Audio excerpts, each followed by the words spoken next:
23-year-old pipefitter Travis Burke for the return of personal belongings. Travis says he took what was his. Order. All rise.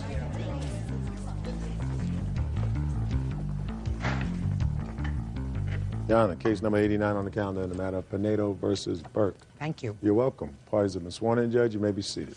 Ms. Pinedo, you and the defendant lived together for a brief period of time. Yes. You also have a child together. Yes. And when you separated, it is your claim that the defendant kept some property that is rightfully yours. Yes. The defendant says that when you separated, you split the property. You took some, he kept some, and everything was split fairly. When did you start to live together? We started living together in May. In May of 2001. Yes, ma'am. And you have a baby. Yes. When was he born? February 1st of 2002. And when did you and the defendant cease living together? July of 2001. So you were a few months pregnant at that point. I found out I was pregnant at the end of June. On July 13th, I found out I was about 6.5 weeks pregnant. That was my first ultrasound. Okay. Now, what is it that you claim Mr. Burke has that belongs to you? I had purchased a PlayStation 2 with about $300-400 worth of games, with a console, an extra controller, an entertainment center. Okay, PlayStation. Very important for people who are expecting a child. What else did you purchase? We purchased an entertainment center. I had purchased an entertainment center. Now, that's a very interesting word that you used, Ms. Pinedo. You said we purchased an entertainment center. Yes, I understand that. It was on my credit card, on my Best Buy account. And those are the two things, entertainment center and a PlayStation and There's games. There's other things. Like what? I had purchased a car stereo for a car that I had purchased because Travis didn't have a car. So it was too hard for me to get up and have to take him to work and then have to go to work as well. Yeah. So I purchased a car, and I had put a new stereo and speakers in it. So? And when we had broken up, I had asked him for the car back, and he refused to give me the car back. I had reported the car stolen, and then he went ahead and returned the car because he knew I had reported the car stolen. And when he had returned the car stripped of the stereo, stripped of the speakers, and had locked all the doors, didn't leave me with a key, and I had to pay $150 to have a key made for the car. Mm-hmm. Now, what else was purchased that you did, in fact, take with you when you separated? Because that's his defense. Right. Well, everything else that I had taken with me, I had already had when we moved in together. I had my computer desk with my computer and my bed. What did he purchase? He didn't purchase anything for the apartment. Well, he came to the apartment with a couch. Mr. Burke, you say she got the TV and the DVD player. That's stuff we had bought together. Did you take a TV and a DVD player? Yes, ma'am. You did? Yes. Who purchased that? I did.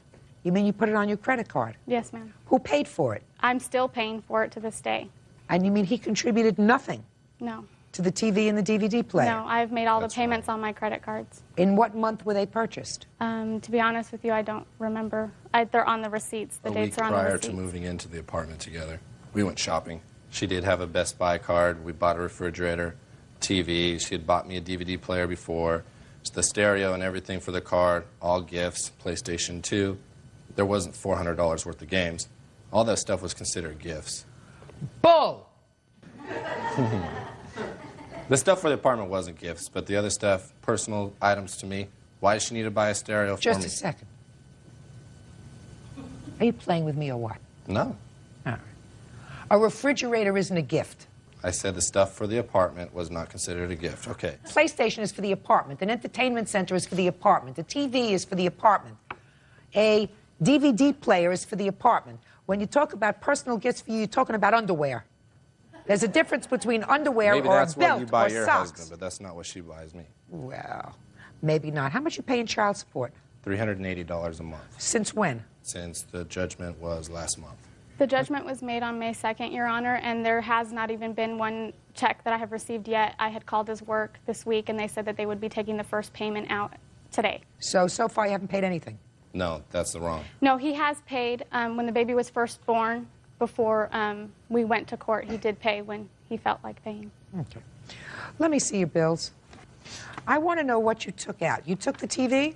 Yes. You took the DVD player? Yes, ma'am. You left him the refrigerator? I did not leave him the refrigerator. When I moved out, I only had 2 friends and my mother to help me. No, I'm asking you. You bought a refrigerator that stayed in the apartment? Yes, it had stayed in the apartment because I couldn't move it. When I came back to move it, it was gone. Why were you going to move it? Because I was moving out. 2 days after we broke up, I was driving to go get my oil change, which was... Listen to me. Was he working at the time that you were living together? Yes, ma'am. And you were working? Yes, ma'am. What kind of work do you do? I now lay gas lines for What were you doing then? Working in a machine shop. Okay, and what kind of work were you doing? I'm a pharmacy technician. Okay, were you earning similar money? I was earning double to what he was earning. And were you putting all your money into the bank? Into a joint account? You had a joint account? No, we did not have a joint account. How did you work out the bills? He paid half, I paid half. Half the credit card bills? Half the credit card bills he never paid. Half the credit card bills had been run up on plastic surgery and other items for herself before we were together. I'm talking about after you were together. I'm talking about how much money you gave her. When those bills came, I paid half of them. He paid half the utilities and half the rent. Do you have any checks with you to show me that you paid? No, it was a cash transaction. I didn't know this was going to come to this a year later. Right. You know, we were together, and that's how relationships work. Right. And all of this stuff was purchased at the time that you were living together? Yes. Okay. Now, what did you leave with? When I left... TV, VCR. Yes. What else? The DVD player. DVD. What else? My bed. My dresser. Were those things that were purchased? Those were things that were purchased before we were even together. I'm not talking about those things. The TV, VCR, and DVD player you purchased when you moved in? No, the DVD player and the TV were purchased while we moved in. Okay. What else did you leave with? That was all that I left with while we were living together. Okay. That was purchased while we were living together. Okay. Plus a PlayStation? Yes. A refrigerator? Yes, ma'am. And what else did you get? You say you got? Entertainment center. Entertainment center. Okay. The car stereo. Forget the car stereo. Listen, if you had to buy a car, you didn't have to put an expensive stereo. Didn't it come with a radio? Yes, radio. it had the stock AM, stereo. FM radio. Turn it on, you hum along. He asked me with your if bills, with your bills, you don't need a stereo. And I'm not entertaining stupidity. Judge Judy continues in a moment. She made a comment the other day, you know, I bought these things for you to try and make you happy when I was with you. Why would you say that if you wanted them all back? She bought them for me. It's a gift. And later today, I got a bag, put horse manure in it. I did see her car, and I shook the horse manure onto the trunk of the car, and I got in my car, and I drove away. real cases, real people. Judge Judy. Jessica Pinedo says the father of her baby, Travis Burke, stole her personal belongings. Okay. Now, I want you to tell me how much the TV and the DVD player were. The TV was about $500, and the DVD player was $189. And the PlayStation? I believe the receipt's in there. In PlayStation? The $300. Refrigerator? Was $542, I believe. And the entertainment center? Was $130. You sure about all those figures? It's all in the receipts. It came to $129.99, I believe. Okay. And the VCR you say you had before? Oh, yes. Okay. So $500 plus $189, $689. That's the property you got. You got PlayStation and the games, plus $542 plus $130, $972. So let's say all these bills were paid. She got $689 worth of merchandise. You got $972 worth of merchandise. The only problem is she's still paying off the credit card. How much are you paying off on the credit card?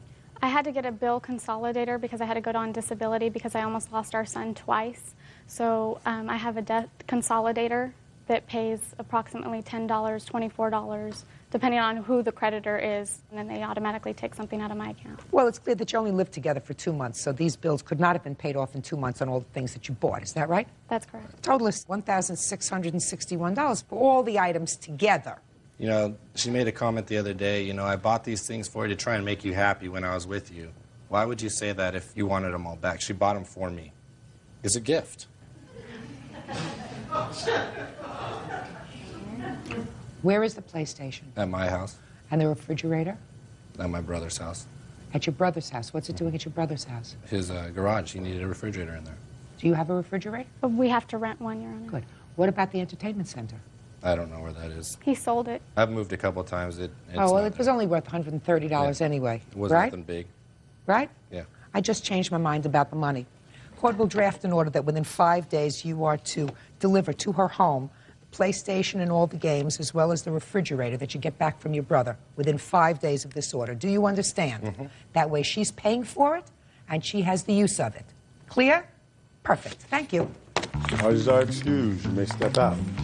Don't get mixed up with this one because she'll screw you over bad. He's done a lot of bad things to me. He's cheated on me. It's an ongoing battle. Now we have a child together, so I'm just doing the best I can. If it isn't with my son, it's something else. And I've taken him back every single time. She won't go get a job. She won't go do anything to better herself. I've done, as best as I can with what's been dealt to me. We've tried to work things out for a year now, off and on. I hope that we can get along for our son. Nothing but friends so that my son will see a nice, loving environment. And now the next case. All parties in the matter of Hardy versus Beaton. Step forward, please. Groundskeeper Robin Hardy is suing Judy Beaton for dumping horse manure on her car. Judy admits she vandalized the car, but says Robin intentionally spooked her horse. All right, Miss Beaton, I think we're going to start with you because you seem to acknowledge that you did, in fact, touch in some way the plaintiff's car. And you're going to tell me why you did that. Tell me when this incident happened and where you were. Yes, Your Honor. It was March 12th. I was riding my horse on this road. I have photos if you'd like to see them. Yes? It's a very narrow, windy road with no sidewalks or sidebar to get off of the pavement. And I was almost back to my barn. I have to travel on the road about 100 yards from the trail to the barn. So I was just about to the driveway of the barn when I hear someone beeping in back of me 2 times, very long honking. My horse kind of caved in the back and took off down the road at a quick pace. And I wasn't ready for that, and I was almost toppled off. And I turned and I saw someone with a black car. And I yelled at the person. I said, "What are you, crazy?" And the person yelled back at me. Person was the plaintiff. Yes. I said something like, "What are you, a freaking idiot?" And she said, "Get out of the road," and passed me very close. As she passed me, she cut the wheel hard, almost hitting my German Shepherd dog who was in front of me, and sped off down the road. I tried to get a plate number, but I could just get a few initials, so that was it. And I went back to the barn, and I untacked my horse and put my horse away. I was really upset about it. My heart was pounding, and I've broken several bones on my horse before, and I have 4 children at home to take care of, so... You took the saddle off your horse, and what did you do? I got a bag, grain bag here, and I put horse manure in it, and I started to drive home, thinking I might run into her car or her, because I thought maybe she was going to walk her dogs that were in the car at the reservoir down the road. So as I drove home, I did see her car. It was the only car in a parking lot marked DPW vehicles only, so it wasn't very hard to find it. And I pulled in next to it, and I took out the bag out of my car here. It's a paper bag. It's not going to cause any damage. And I had horse manure in the bag, and I shook the horse manure onto the trunk of the car, and I got in my car, and I drove away. Go ahead. Okay, first of all, I do not have a trunk of a car. And I find it ridiculous that she'd be driving around with horse manure looking for trouble. Tell me what happened. Okay. I was driving down the road with my dogs to take them to the res for a walk. And I was going around a corner, and I seen the defendant in the middle of the road.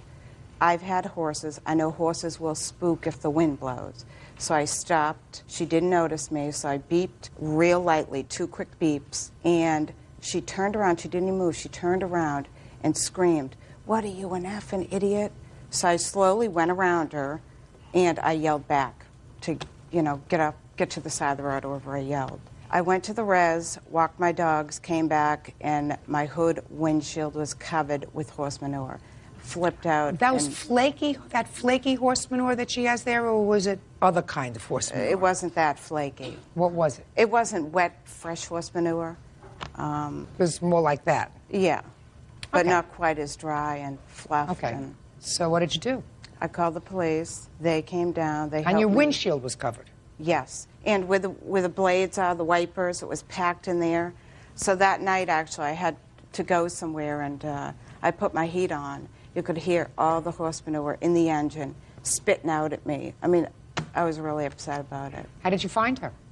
I went to the stable the next day. Because you figured it was her. Yes. And I went there and seen her with her horse and told her. She stated it was not her. She's a school teacher. She has 2 kids. She wasn't even there at the time. She doesn't have a German Shepherd dog. And then the next day I went back there to tell the property owners, what people are doing.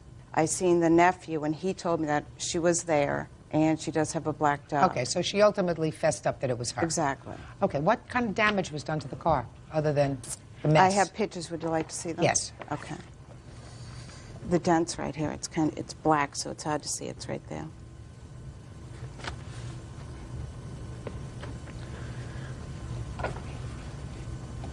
There's 2 pictures there with the dent on it. And the third one is just a side profile of the car to see the condition. Did you get an estimate on fixing it? It's hard to see. Yes. Can I see have the 2 of estimate, them. please? Yes.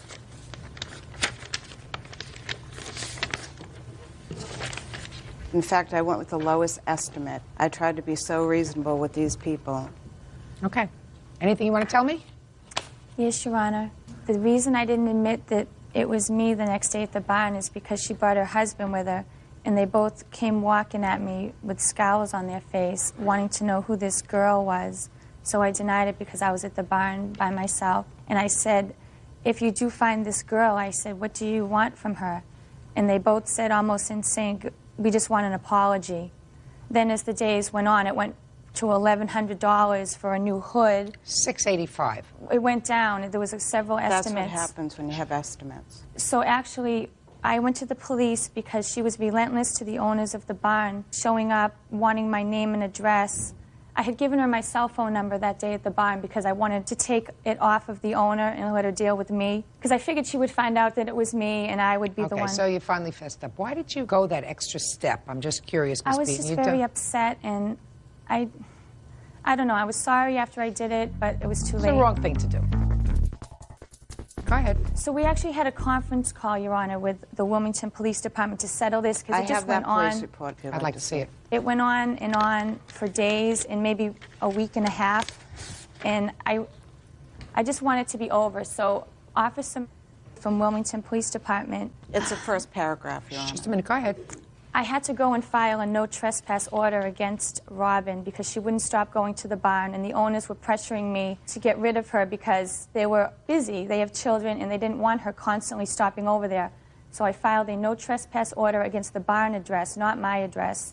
And when I was at the Wilmington Police Department, he asked me if I would be interested in settling this, and I said yes. The next day, he called me at home, and we were both on the phone with Officer. And we talked, and I said, you know, I didn't damage your car. I may have put the manure on it. I did not dent your car. It's soft. I didn't do it. Oh, but when you put the whole bag on the car in order to get it out, it dented the hood. It may have been very light stuff that was poured on it, but when all of it is in a bag and you fling it on a hood in order to spread it around, it caused a dent. Caused a dent, and you have to pay. And it was a stupid thing to do, Ms. Beaton. So you have to pay for stupidity. Judgment for the plaintiff in the amount of $685. That's all. Parties are excused. You may. 7-year-old truck driver Jose Valley and his daughter-in-law, 22-year-old customer service rep Cynthia Valley. Raphael says the couple owes for a loan to bail Jose out of jail. Order. All rise.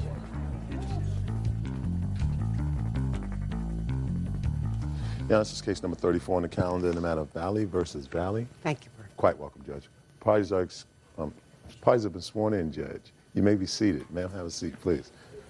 Having a senior moment there, darling? Having a senior moment, Judge. Get used to it. Mr. Valley, the defendant is your son. Yes, ma'am. And the co-defendant is your daughter-in-law. Yes, Your Honor. According to your complaint, sir, your son was arrested sometime this August. year. Last year. Last year. And you made an arrangement with your daughter-in-law for a loan for his bail. Yes. Well, your daughter-in-law says it has nothing to do with her. Your son says he never made an arrangement with you to pay you back. As far as he was concerned, this was a gift because you're his father. Is that right, sir? Yes, how can you sue your own sperm? I didn't ask you for any other information other than either a yes or a no. Do you understand? Yes. Good. Don't play cute with me.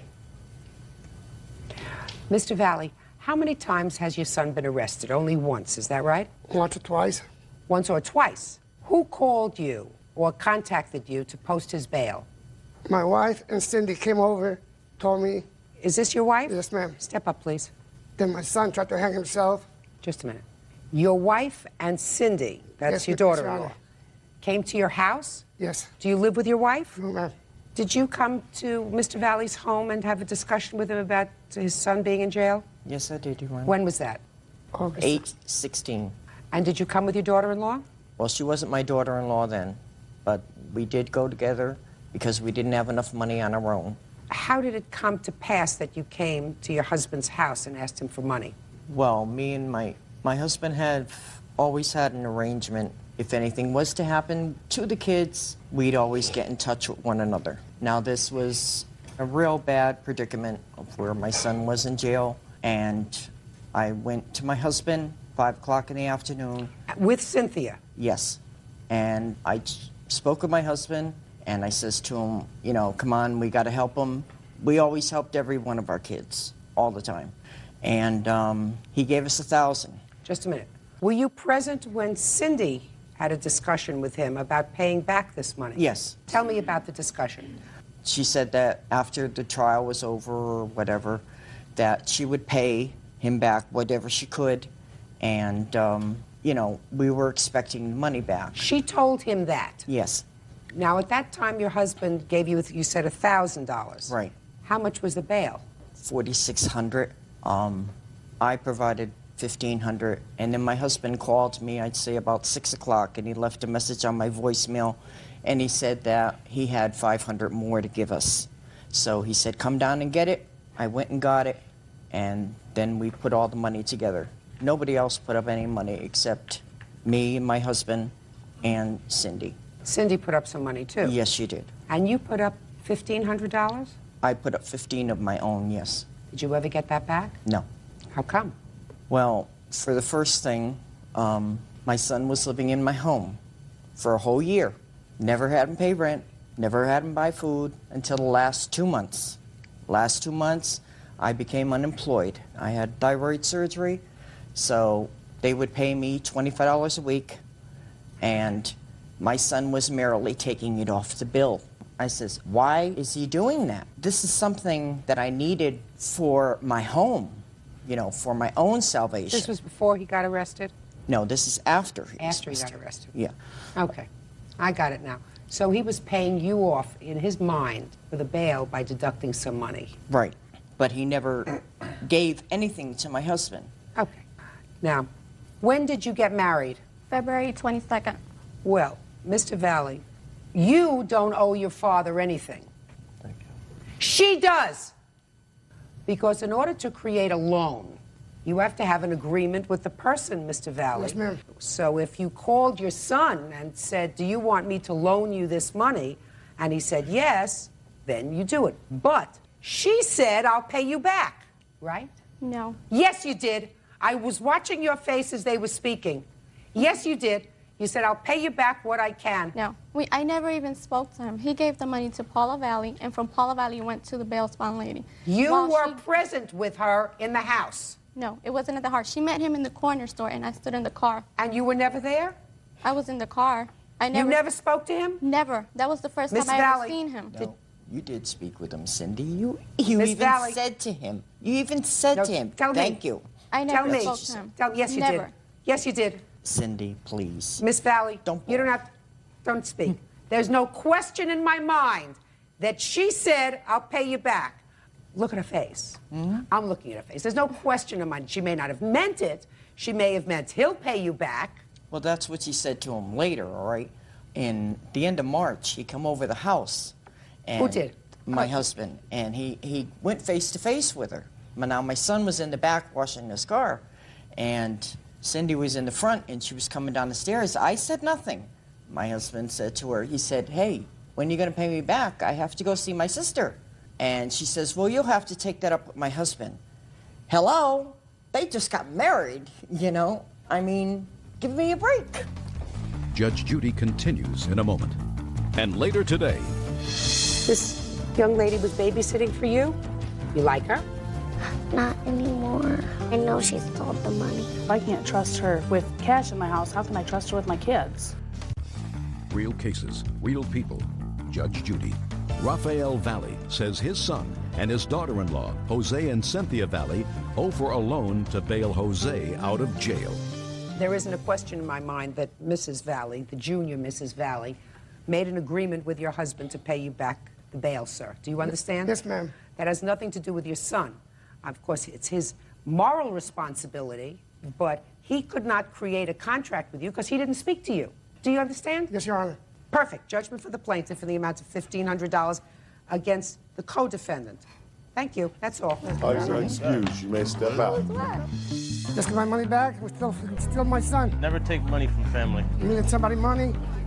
Write it down first. It's all about greed. It's been hard. And I hope he's happy now. He didn't like it, but it had to be done. I just don't understand how you could sue your own son. I mean, something that you made. I hate to tell my son, but he's going to be sued again, this time by his mother for a little bit more. They're crazy and they need mental health. And now the next case. All parties in the matter of Alejo versus Just.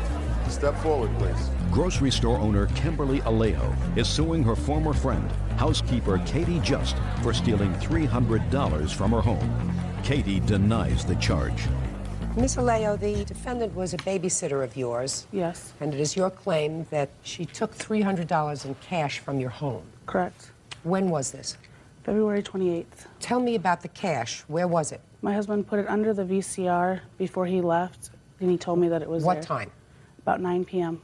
And when did the defendant arrive? She got there at about 7 o'clock that night. She arrived at your house at 7 o'clock? She was there before my husband left. When did you notice that the money was missing? About 10:30.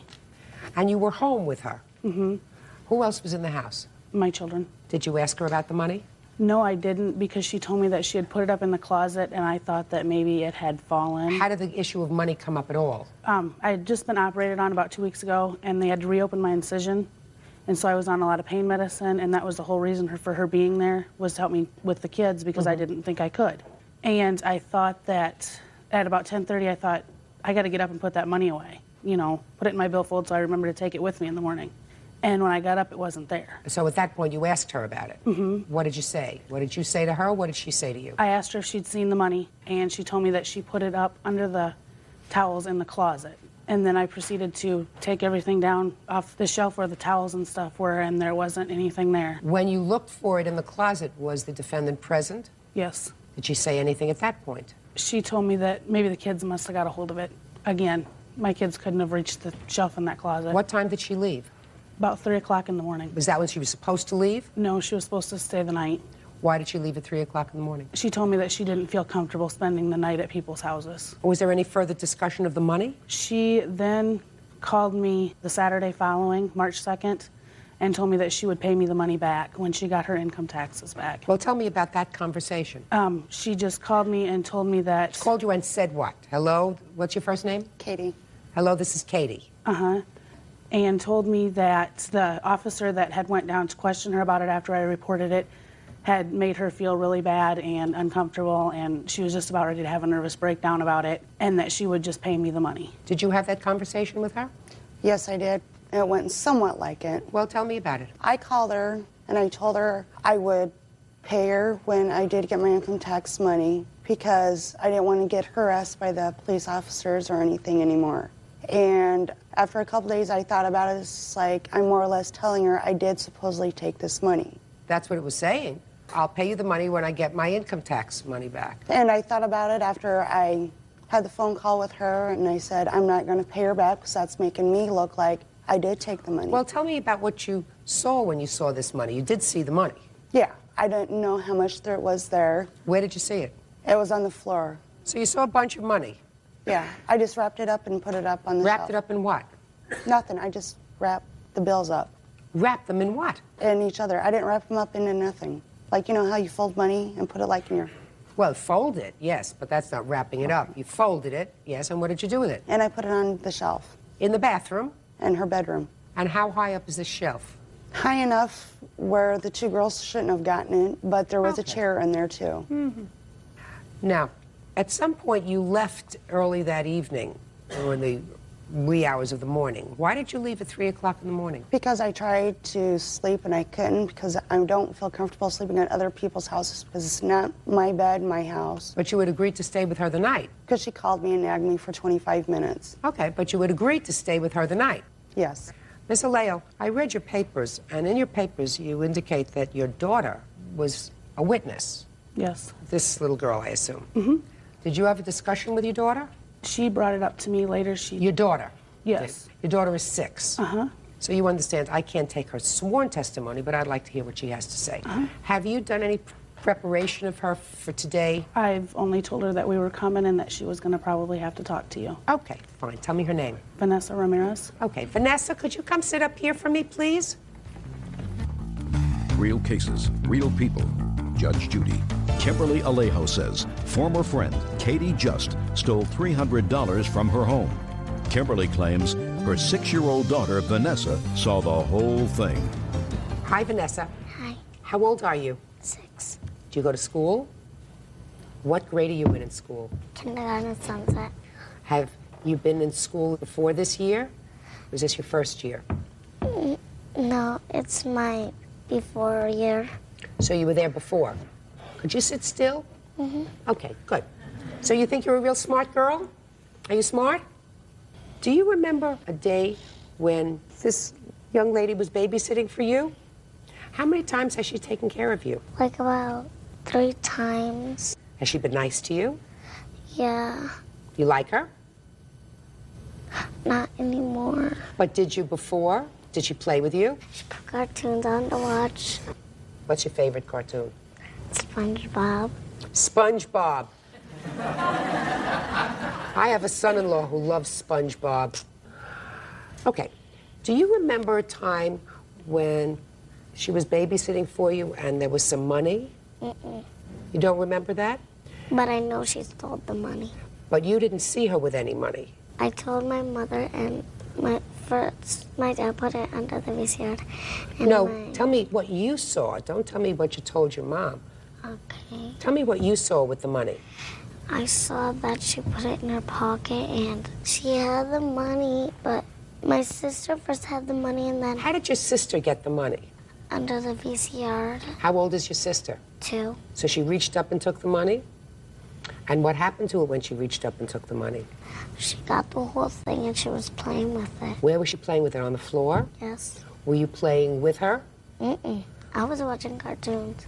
So what was she doing? Spreading the money all over the place? Uh-uh. How was she playing with it?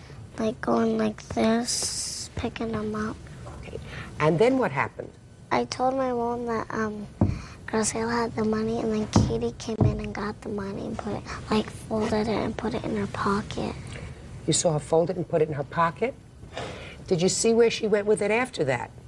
Yes. Where did she go with it after that? In the living room. Did you see what she did with the money in the living room? She wasn't doing nothing. She didn't even pull it out. She just had it in her pocket? Yes. When your sister was playing with the money, was it all in one pile or was it in lots of piles? It was folded and it wasn't in any piles. Can you count? To what? 10. 1, 2, 3, 4, 5, 6, 7, 8, 9, 10. Were there more than 10 bills or less than 10 bills? Less. How many bills were there? Like about $3. $3? Thank you. There you go. What were the denominations of the bills that your husband left you? There were 2 $100 bills and 2 $50 bills. Anything else you want to tell me? That Kim went back to check I'd see if the money was there. And then it wasn't. We searched through her bedroom, the clothes that she had on her, my clothes that I had on me, my shoes, my pillows, and everything. We did not find it. I ended up going home at 3 o'clock that morning because I could not sleep there. I called her the next morning, came up, and helped her look for it again. And we still could not find it. So she ended up going to her store that she runs, and I ended up going home. Did she come back to your house the next day? Yes, she did. But she did not help me look for it. What was again. the purpose of her coming back the next day? To see if I needed her to babysit that day. And at that point, with her leaving at 3 o'clock in the morning, that money being gone, I thought, you know, if I can't trust her with cash in my house, how can I trust her with my kids? Did you know that your 2-year-old had gotten her hands on that money? After the fact, yes. Vanessa says that she told me that, but I was on some very strong pain medicine because they reopened my incision, and I don't remember her saying that to me. Ms. Alejo, I'm sure that the police told you what I'm going to tell you. Mm-hmm. There is a possibility that Miss Just took your money, but there is also a possibility that she did not. I mean, I can think of other scenarios that might have happened with that money if your kids are inquisitive and managed to get it from under the VCR. So it's possible that they could have gotten it from where she says she put it. And before I am prepared to label someone a thief, I have to have much more evidence, even in a civil proceeding, because I think that before you say somebody is stolen, you have to be really comfortable with that. So only Miss Just knows whether or not she was just or not and took your money. But I cannot award you the $300 that you're missing. Do you understand? The only thing that I have to say about that is that the towels were still all folded, still in the same place where I'd left them. There's no way my kids got up there under the towels and pulled the money down. I probably believe you. I mean, I believe you. I believe that there was money, I believe that it's missing, and I believe that there is a substantial possibility that you took it. But I'm not prepared to label her a thief. You understand? Mm-hmm. So next time you tell your husband that if he wants to leave some money for you, to take it and put it in your wallet. Okay. Put your wallet in your pocketbook. You the husband? The pocketbook someplace secure, and then we don't have to worry about it, right? Yeah, but I told him like put in the pocket. She told me put in the VCR. Is that what you told him? I told him to put the money up for me.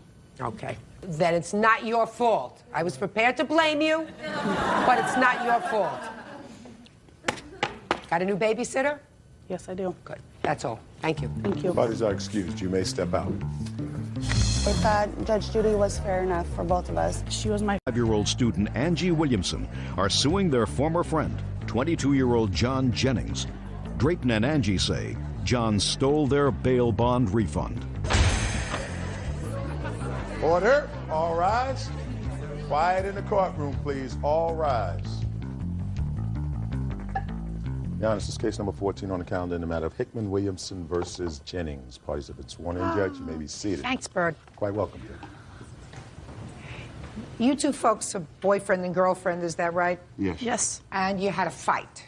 Police were called. Is that right? Yes. Yes. When was that? It was March the 3rd. Is this the first time you were arrested for domestic violence? No, Your Honor.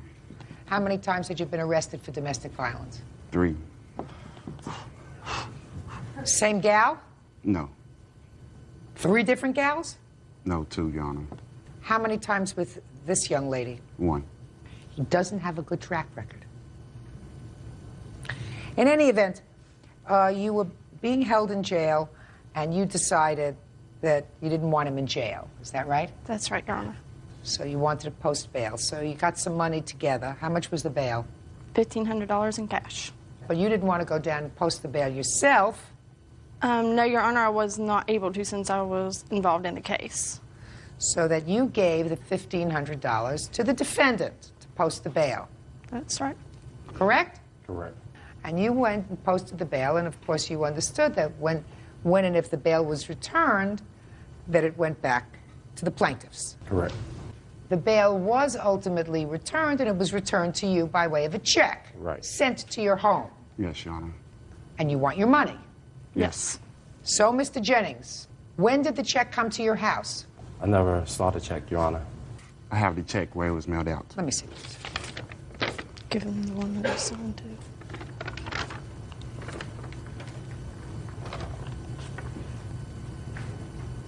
Well, this is $1,289. Yes, that was after fines and court Yes. costs, Your Honor. When did you call Mr. Jennings to ask him about the money? I called him every day after the court hearing, every day, sometimes twice a day. And what did he say the very next day? He said he had not received the check yet. Did you call him the next day? Yes. I asked him every day, too, Your Honor, because he was my friend, and I used to hang around him. So I asked him every day, and he denied receiving the check. Did he ever say to you somebody had stolen his ID, which is Yes. his defense? Yes. When was your ID stolen, Mr. Jennings? About the 15th or something like that. All right. So let me ask you some specifics. So you got a call from the plaintiffs the very next day.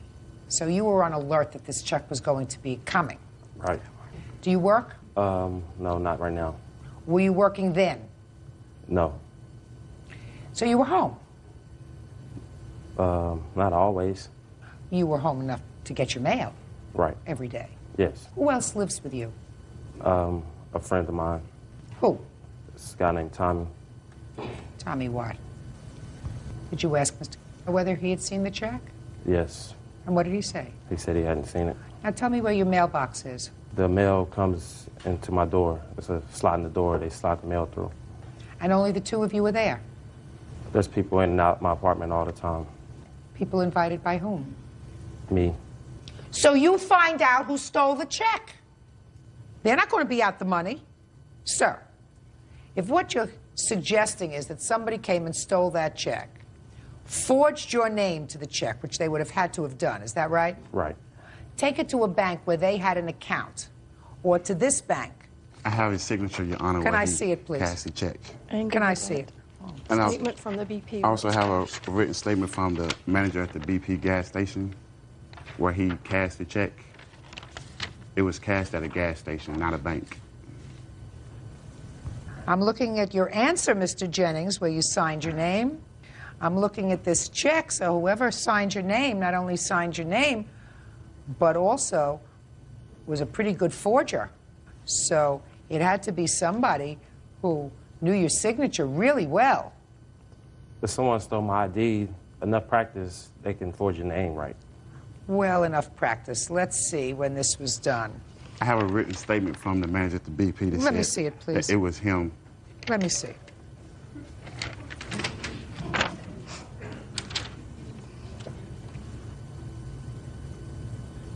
Well, the only problem with this letter, which indicates that John Jennings came into the store and, in fact, cashed this check, is that I don't know whether this man knows John Jennings. I can tell you how he knows him, though. I mean, just in my words, that John Jennings used to work at a place called Kitchen, and the BP is right next to it, and he used to go there to get his checks from the kitchen cashed. And that's how the guy knew him. And he has no bank account, so therefore he couldn't go to a bank. He had to go to the BP to get the check cashed. Judge Judy continues in a moment. I've been on the bench for a very, very long time and have had the ability to compare signatures with somebody who'd been signing the name for a very long time. How old are you? 22. Like 22 years. And later today, We walked in the door, and I still can't talk about this. The cat was lying there half dead. real cases, real people. Judge Judy. Angie Williamson says when boyfriend Drayton Hickman was arrested for domestic violence, she gave former friend John Jennings money for his bail. Angie and Drayton claim John stole the refund check. Mr. Jennings, I'm not prepared at this moment in time to say that you are a thief. I may think it, but I'm not prepared to say it. Whether you are a thief or not, you have the ability to find out who actually, if it wasn't you, which I doubt, stole your ID, cashed this check because you live with one other person and you know, according to you, who else comes in and out of your house. Right. So you go find them, sir. Well, yes. Well, when she called me from the courthouse saying that the check had been cashed with my ID, had called to the courthouse and was trying to find this out. And I was on my way down there, and I seen a mutual friend, and this friend told me that they said that I robbed them, and I was doing them a favor by going to bail him out of jail, and for them to accuse me of robbing him, I don't think that I should have to figure out who done it. You probably did rob them, sir. Excuse me, Your Honor. I'm sorry. You probably did. Mr. Jennings, I am not a handwriting expert. However, I've been on the bench for a very, very long time and have had the ability to compare signatures, to take expert testimony in the field of forensics, and I look at those signatures, and they're the same. You signed twice, once before the check was cashed, and then they said to you, no, we want to see you sign it again right here so that you're not going to take a lot of time to sign your name. And the same signature, Mr. Jennings. And all this happened in a relatively short period of time so that whoever signed that check didn't have a couple of months to sit around and try to figure out who signed, you know, how to sign the name very, very quickly. It was somebody who'd been signing the name for a very long time. How old are you? 22. Like 22 years. Anyway, judgment for the plaintiff in the amount of $1,289.75. Thank you. Parties are excused. You may step out. I totally trusted him, too, with my money, or I wouldn't have given it to him in the first place. I just think it's some BS. I never thought he would do that to me because we've known each other for so long. And now the next case. All parties in the matter of Kula versus Schumacher. Step forward, please. Sales rep Jeannie Kula is suing her neighbor, graphic designer Richard Schumacher, for the cost of her cat's vet bills. Miss Kula, you were going on vacation, and you have cats, and you enlisted the defendant's assistance in taking care of your cats while you were away. I don't quite understand the arrangement that you made with him, but you will explain it to me, I'm sure. Your complaint alleges that because of his either negligence or purposeful actions, he locked one of the cats in a closet. And as a result of that, the cat had to be treated by a veterinarian. Your bill was $1,400 change, and you want him to pay for that vet bill. How do you know the defendant? The defendant was a friend of a friend, and he was introduced to me, and I was told that he needed a place to stay. He was between living arrangements, and we were planning our vacation. So normally we had someone come in twice a day to feed my 2 cats, but my one cat had a thyroid condition, and she was very thin and very frail, and we were just worried about her. We thought, wouldn't it be nice to have someone there and look after her a little bit? So Richard came over a couple times, and things seemed to go well. You mean before you went on vacation? Right, right. And did you discuss with him staying at your house? Yes, he was very excited about staying there because we have a very great beach apartment. But he assured me that he grew up with cats, and he liked cats, he would take care of cats, and he promised to look after my tabby, who was in tentative condition. And okay. Now, other than the fact that he was to stay in your home, and that was clear, he was going to be sleeping there. Right. While you were away. And how long was this vacation? 6 nights. Was there any financial arrangement? Was he going to be paid in addition to having the use of your apartment? No, normally the going rate for cat sitting is under $30 a day, and a furnished beach apartment like ours goes for at least $130 or $150 a night. But you didn't discuss that with him? No. You just said, you can come and stay and watch my cats. Exactly. And he assured me everything was fine. I gave him my cell phone number, I gave him my neighbor's number, I gave him the vet's number, and everything seemed fine. I called him every day for the first few days while I was gone. And he was there? And he was there. He said everything was fine, no problems. I called the day before we came home, and I left a message on his voicemail. He didn't answer, and I said, would you please call me if there are any problems? He did not call me back. So we came home late the next day, and we walked in the door, and I still can't talk about this. The cat was lying there half dead. She was lying there. She was all wet, and she couldn't eat or drink anymore. She was just lying there, and she was covered with, she smelled like urine, and she smelled like feces, and she smelled like chemicals, and she was all wet with water. So immediately I called him, and I said, what happened to the cat? And he said, I don't know. I was just there just a few hours ago. I came in, and she was fine. Well, she didn't give herself a bath, so I know he's not telling me everything. So while I was on the phone with him, Tom opened this small utility closet that was in the bathroom, and there was this detergent bottle that had broken. Apparently she was struggling to get out, and we don't know how long she was there. There was a lot of urine, a lot of liquid feces, and it was spread all over the door and all over the wall because she was struggling to get out.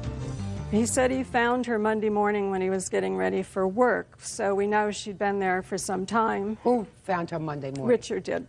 Okay. Your Honor, wait a second. I'll get back to you. Okay. What day did you come back? We came back Tuesday late. Tuesday? Right. So he told you that he found the cat that way on Monday? Right. We took her to the vet. She required 24-hour-a-day medical attention to save her life. She almost died. I had to transport her with her IV bag from 3 different facilities. I have copies. Can I see the report the from medical the vet? records, and I have Can I see, please?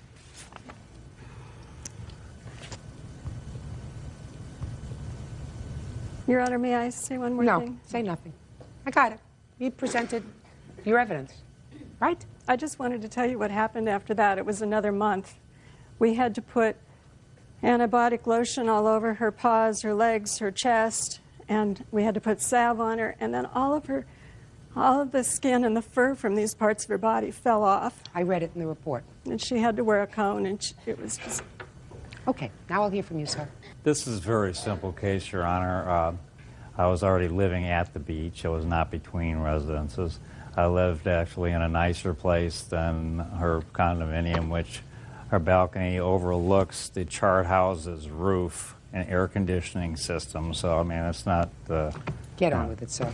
I did her a favor to feed her cats and take care of her your cats. arrangement was to stay there. Yes. Your arrangement was to stay in her home. Yes. Okay, so this wasn't going in and feeding her cats.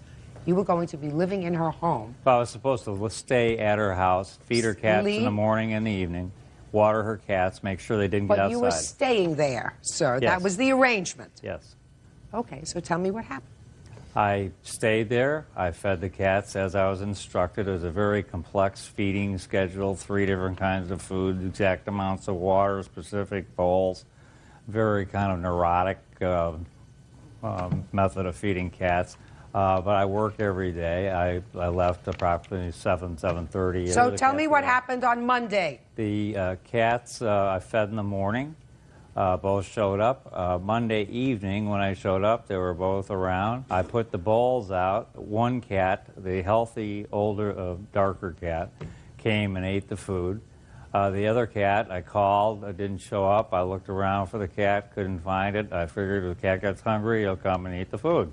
So the next morning, after taking a shower, I heard a banging in the closet in the guest bathroom downstairs. I opened the door and the cat jumped out. I looked immediately at the white tile floor.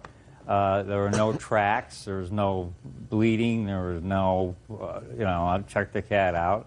The cat walked 15, 20 feet into the living room, laid down underneath the dining room table in the sun, and went to sleep. As far as I could tell, I'm not a pet doctor, or I don't have cat ESP, but it looked fine to me. It was laying in the sun sleeping. Mr. Schumacher, you indicated to me earlier in your testimony that you had your own apartment at the beach, and it was a nicer apartment than the apartment that Mrs. Kula had. Yes. Is that right? How far away from her apartment was the apartment that you were renting? Half a mile. Now, for the week that you were at Mrs. Kula's, did you go home and check your mail? Yes. Every day? Yes. Who do you live with? Who were you living with then? At the time, I was staying with a friend of mine. So this wasn't your apartment, this was a friend's apartment. Right. So you were staying with a friend. Yes, while I was looking for an apartment. Okay. And so either day or evening you would go back there after work to check your mail. Yeah, I also assume work there. It's a home office, and we have a business out of there, and it's, Ms. Kula, when someone assumes the responsibility as business to take care of your pets, they are, of course, responsible. Responsible if anything happens to your pet other than, a natural illness or force of nature. Mr. Schumacher was, in fact, almost in a barter relationship with you. He had the use of an apartment alone, without a friend, for a period of 6 days. And therefore, his level of responsibility, in my judgment, is the same as if he had a job. I don't believe him that he was there on Sunday night and Monday night and fed the cats on Monday night and checked them out on Tuesday morning. I fed the cats every morning and night, Your Honor. I do not believe, sir, that the picture described by Mrs. Kula and that the veterinary report as provided by her supports your story that the cat was left in that room for maybe an hour or two, and certainly there was no evidence when you looked inside the room that the cat had been in any distress. Mr. Schumacher, this is your responsibility. If you do not wish to take on the responsibility of taking care of living things, then don't do it. If you do, you have the responsibility to do it well. I took very good care of You the cat. did not. That cat required 4 weeks' worth of IV antibiotics, came in, had lost at least 1 pound of body weight, according to the vet who treats this cat regularly, and that didn't happen over a period of 2 hours. No, it didn't. It happened over a period of the age of the cat. The cat was in dying shape when I accepted the position. Then you shouldn't have accepted the position, Mr. Schumacher. I guess not. I That's won't right. again. Judgment for the plaintiff in the amount of $1,400. That's all. Parties are excused. You may step out. It's been horrible. I've been having trouble. Are suing 17-year-old Aaron Roberts and his mother, restaurant manager Diane Boland, for the cost to repair their car. Aaron and Diane are countersuing for court fines and punitive damages. Order. All rise.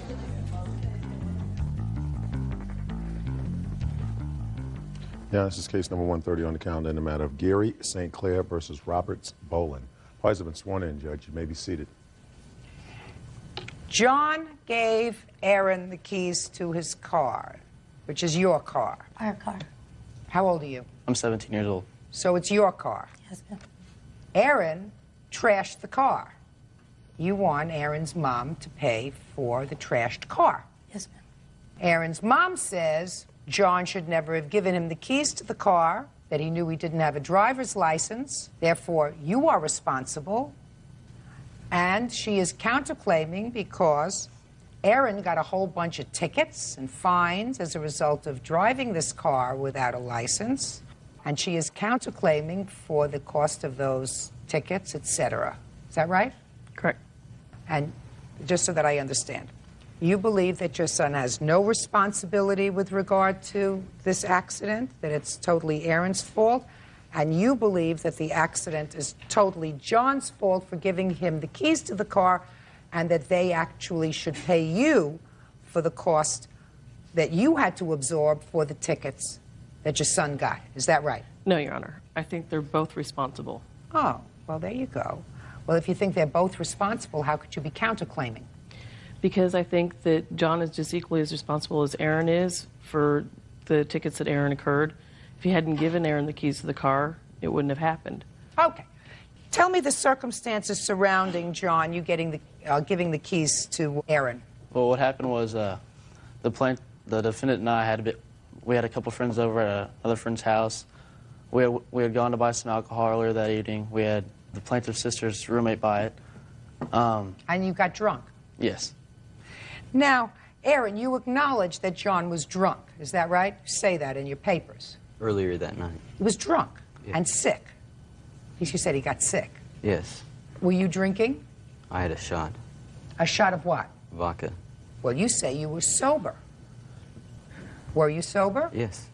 And he was drunk? Around midnight. Don't try to be smart with me, Aaron. I just want to explain that to you. Do not be smart with me.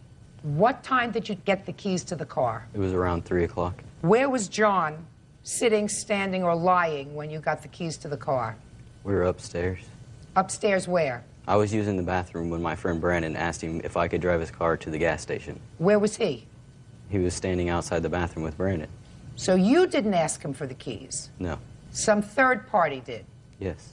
Now, why did you take the keys to the car if you have no driver's license? Because I wanted to drive to the gas station. Well, that was wrong. I know this. That was wrong. You took the keys to the car. You had no driver's license. You had no right to be driving a car. You had some alcohol to drink. So why did you take the keys? Why did you get behind the wheel of a car? Hama? I don't really know. Now, what happened when you got into the car? I drove the car. What happened? Well, when the accident happened? Yeah. Well, we were driving down the street, and he couldn't get the CD out of the CD player. So I bent over, and I was messing with the CD player. And I looked back up, and I noticed that it went from 2 lanes down to 1 lane. So I swerved over, and I over-swerved, so I went to swerve back, and the car skidded out of control. So let's see what you did, Aaron. You took keys to a car to drive it, despite the fact that you didn't have a license. You had alcohol to drink, and I would make a good wager that you had more than 1 shot of vodka that night. Got behind the wheel of the car. You weren't paying attention to what you were doing. You were fidgeting around with a CD because you wanted to play music, right? You weren't looking where you were going, and you got into an accident, right? Right. Okay. Now we got the fault on your side. Now let's hear from you, John. Tell me about how Aaron got the keys to the car. Well, first of all, we weren't upstairs, and he wasn't going to the bathroom. I had been drinking really heavily. I probably had close to maybe 7 or 8 shots and a few Wrong. beers. And that was what? It was wrong. Right. And I was laying down on our friend's guest bed at the house we were staying at, drinking and everything. And him and another friend of mine, the plaintiff, had came and asked me for the keys. I was very incoherent. They had said, John, we're going to go a couple blocks away to a Quick Trip, get some Coca-Cola. I'm like, okay, be back in 10 minutes. Why did you give him the keys to the car? You knew he didn't have a license? I did not know he had a license. That he didn't have a license? I didn't know that he did not have a license. Earlier that night, he let me drive his car, and I told him I did not have a driver's license. Well, tell me about that. When earlier did you drive It was the around car? like 6 o'clock. Well, He now I let me want you drive to his tell me car. about that earlier incident. Tell me about it. He let me take his car for... No. Tell me where you were, what you were doing, and the exact conversation when you asked him for the car, to borrow the car. I was using the bathroom upstairs, and when we asked him... No, don't help him out. He's in the bathroom a lot. Earlier that evening, about 6 o'clock, you were in the bathroom. No, not that time. I'm talking about that time. Well, I didn't know that. But that time, I don't remember where we You were. remember. Start remembering. I don't remember. Remember. I'm telling you to remember. If you don't remember, then how do you remember, sir, that you said to him, I don't have a license, but can I have your car I wasn't anyway? the only one that said it to him. What? I wasn't the only one that said it to him that I night. want to hear what you told him. I already told you. No, you didn't tell me how you got the keys to his car the first time, sir. I don't remember why I was driving the car the first time, but I did. Mm-hmm. Did he drive your car before? No. He doesn't remember. He doesn't remember it didn't happen. Neither did it happen that he told you that he didn't have a license. How old are you? 17. Can I see the damage done to the car, please? Pictures? Like a police report? A little bit of everything. Here, I'm sorry.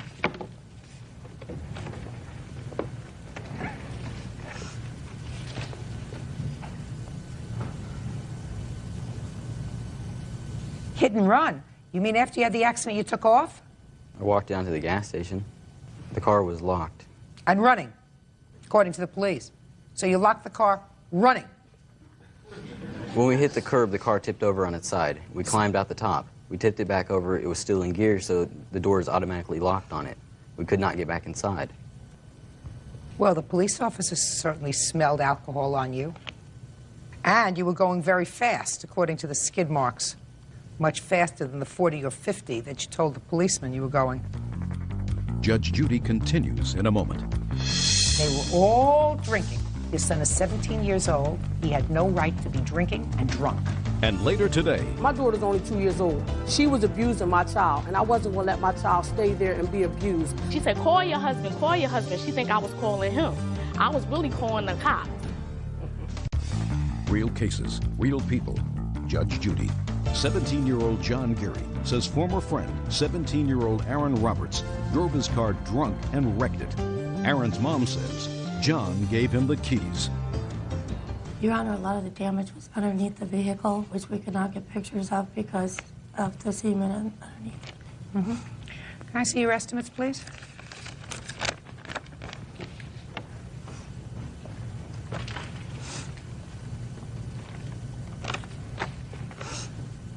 What year car is this? 93. Was it fixed? Yes, ma'am. Okay. So let me tell you what my ruling is. Let me address the counterclaim first. Your counterclaim is dismissed in its entirety. As outlined to you earlier, your son did all the wrong things. He's 17 years old. He was drinking. He took a car. He should not have taken the car. He had no license. He was inattentive in driving that car. He was speeding. He had an accident. His fault. He pays the tickets. He pays the fine and gets a suspension on whatever license he might get in the future. I'm sure he's not going to get a license when he wants to, and that's just ducky with me. So your counterclaim is dismissed. Now let's go to your claim.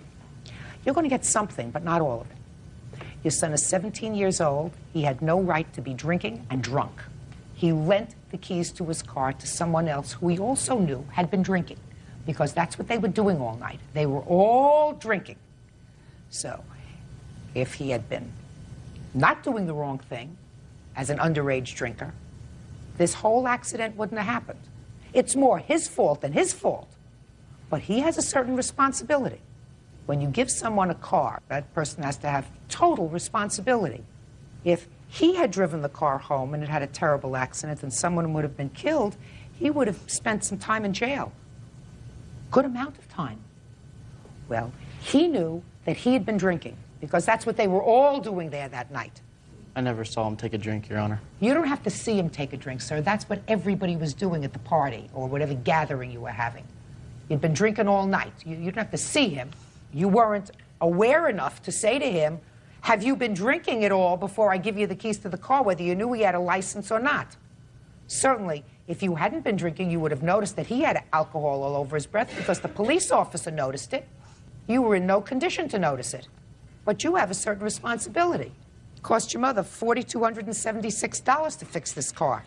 And I'm issuing a judgment for the plaintiff in the amount of $3,200. The rest of it, I suggest you work off and pay back your mother. Do you understand? Yes, Your Honor. Good. That's all. Thank you, Your Honor. Excuse, you may step out. He told me it had been an accident. That's something a mother never wants to hear. They both were guilty. They both did wrong. 4:30 on a Sunday morning, do you know where your son is? And now the next case. Party's on Walker versus Demby. Step forward, please. 24-year-old certified nursing assistant Latoya Walker is suing the mother of her husband's daughter, caregiver Teresa Demby, for kicking in her screen door. Teresa says she didn't do it. Miss Walker, it is your claim that the defendant kicked in your screen door. You wanted her to pay for the damage. Yes. Defendant says it wasn't me. You probably did it yourself. How do you know her? My husband has a baby by her. Your husband. This is the husband. How long have you been married? Maybe a couple months. We got married in March. How old is the baby? She's 3 now. She just had a birthday. Who does the child live with? Her mother. She always lived with her mother? No. She just got her on the 24th of May. Prior to the 24th of May, who was she living with? Me and him. How long had she been living with the two of you? Since she was 7 months. So you were in court over a custody case? They were. They were. And ultimately, your daughter came to live with you? Yes, ma'am. Father have visitation rights with the child? No, not by the courts or anything. It's just that if he calls sometime, which he doesn't really, to see So her. he doesn't have a visitation order? No. When did this door incident take place? On April 24th of this year. At that time, you were involved in the court case, is that right? I had put in a motion then. A motion was put in. So the answer is yes, Yes. you were involved in court. And the child was living with you? Yes. So tell me what happened. So she called that morning and she asked me, was Shaniqua there? I told her no.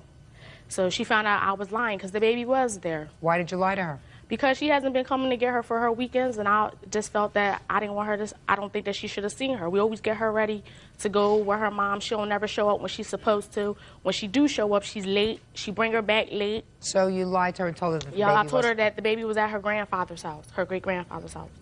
What happened next? So she figured out that I was lying because I guess she went to the great-grandfather's house and she called me and she asked me did I have a problem with her. And I said no, but I got a problem the way you treat Shaniqua. And she said, what you mean you got a problem with? She was like, wait a minute, I'll be right over. Real cases, real people. Judge Judy. Latoya Walker says her husband's ex-girlfriend, Teresa Demby, kicked in her screen door. Teresa says Latoya lied about the whereabouts of her child. Go ahead.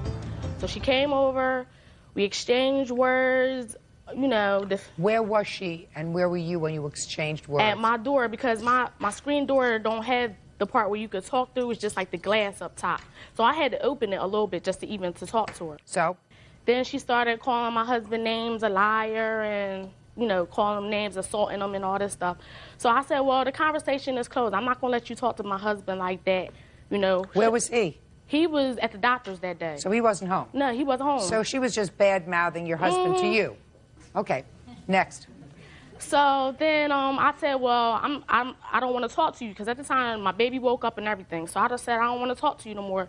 I'm shutting my screen door. Shut my screen door. And she slammed it. She said, I'll shut your screen door because she was holding it, you know, talking. And then she was like, matter of fact, I'm going to kick your screen door. So she started kicking it, and I started laughing. And I said, and I got on the phone and I called 911. And she said, call your husband, call your husband. She think I was calling him. I was really calling the cops. Did they come? Did Yes. they arrive? You have a report? Yes, I do. Can I see it, please? So she kicked the door? Yes. And then she left? Yeah, she left when she, you know, realized I was talking to the cops because I was looking at her tag number. Anything happened as a result of this complaint? Well, I had filed another complaint, but apparently I was at the wrong court because their judgment was that we needed mediation to deal with the baby. Okay, I'm not talking about the baby. I'm talking about this So it was a- vandalism complaint. Okay, do you have pictures of the door? Yes.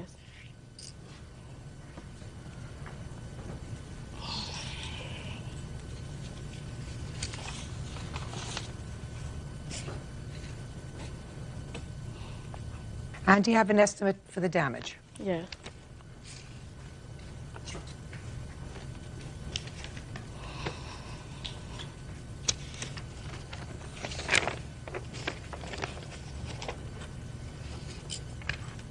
Okay, now I'll hear you. All right, how you doing? First of all, I seen Mr. Walker, my daughter's father, that day, and he said that Shaniqua was home to give her a phone call. So I gave Shaniqua a phone call, and she answered the phone. I said, can I speak to Shaniqua? She said, Shaniqua's not here. Shaniqua's at her grandfather's home. So I goes to the grandfather home. Shaniqua wasn't there. So I called her from the grandfather home, and I asked her, I said, why? I said, do you have a problem with me? And she said, no, I have a problem with the way you treat your daughter. And I said, what do you mean? So we exchanged words on the phone, but I never went out to her home. So then the next time I really seen these people was when I went there with the police to get my daughter after the custody hearing that he did not show up at. It's all basically over. She doesn't like my daughter. My daughter's only 2 years old. She was abusing my child, and I wasn't going to let my child stay there and be abused. So this is what this is all over. A 2-year-old girl that he has a baby by me first and not her. So she made it her business to go out and have a baby. Fine, fine and dandy. So, you know, you mistreating my child. Every time I turn around, you Listen to me. Yes? Listen to me. I don't know anything about the screen door.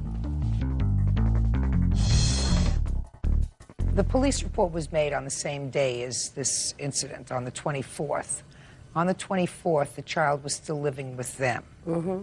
Common sense would indicate to me that you were pretty angry when you went over to the grandfather's house and found that your child wasn't there. 100%. Right. And then what you expect me to believe is that you didn't go over to the house to confront her about lying to you. That's what you want me to believe.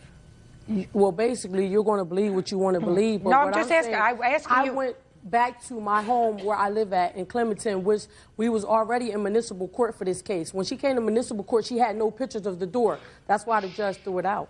Listen to me. It's not what I'm saying to you. Okay, what are you saying? You want me to believe that after she gave you the runaround and said that Shaniqua is not at her house, the grandfather's house, first she lied to you, then she sent you on a wild goose chase to go and find your daughter where your daughter wasn't visiting. You want me to believe that you just merely accepted that and went home. I just want you to believe the truth. That's what happened.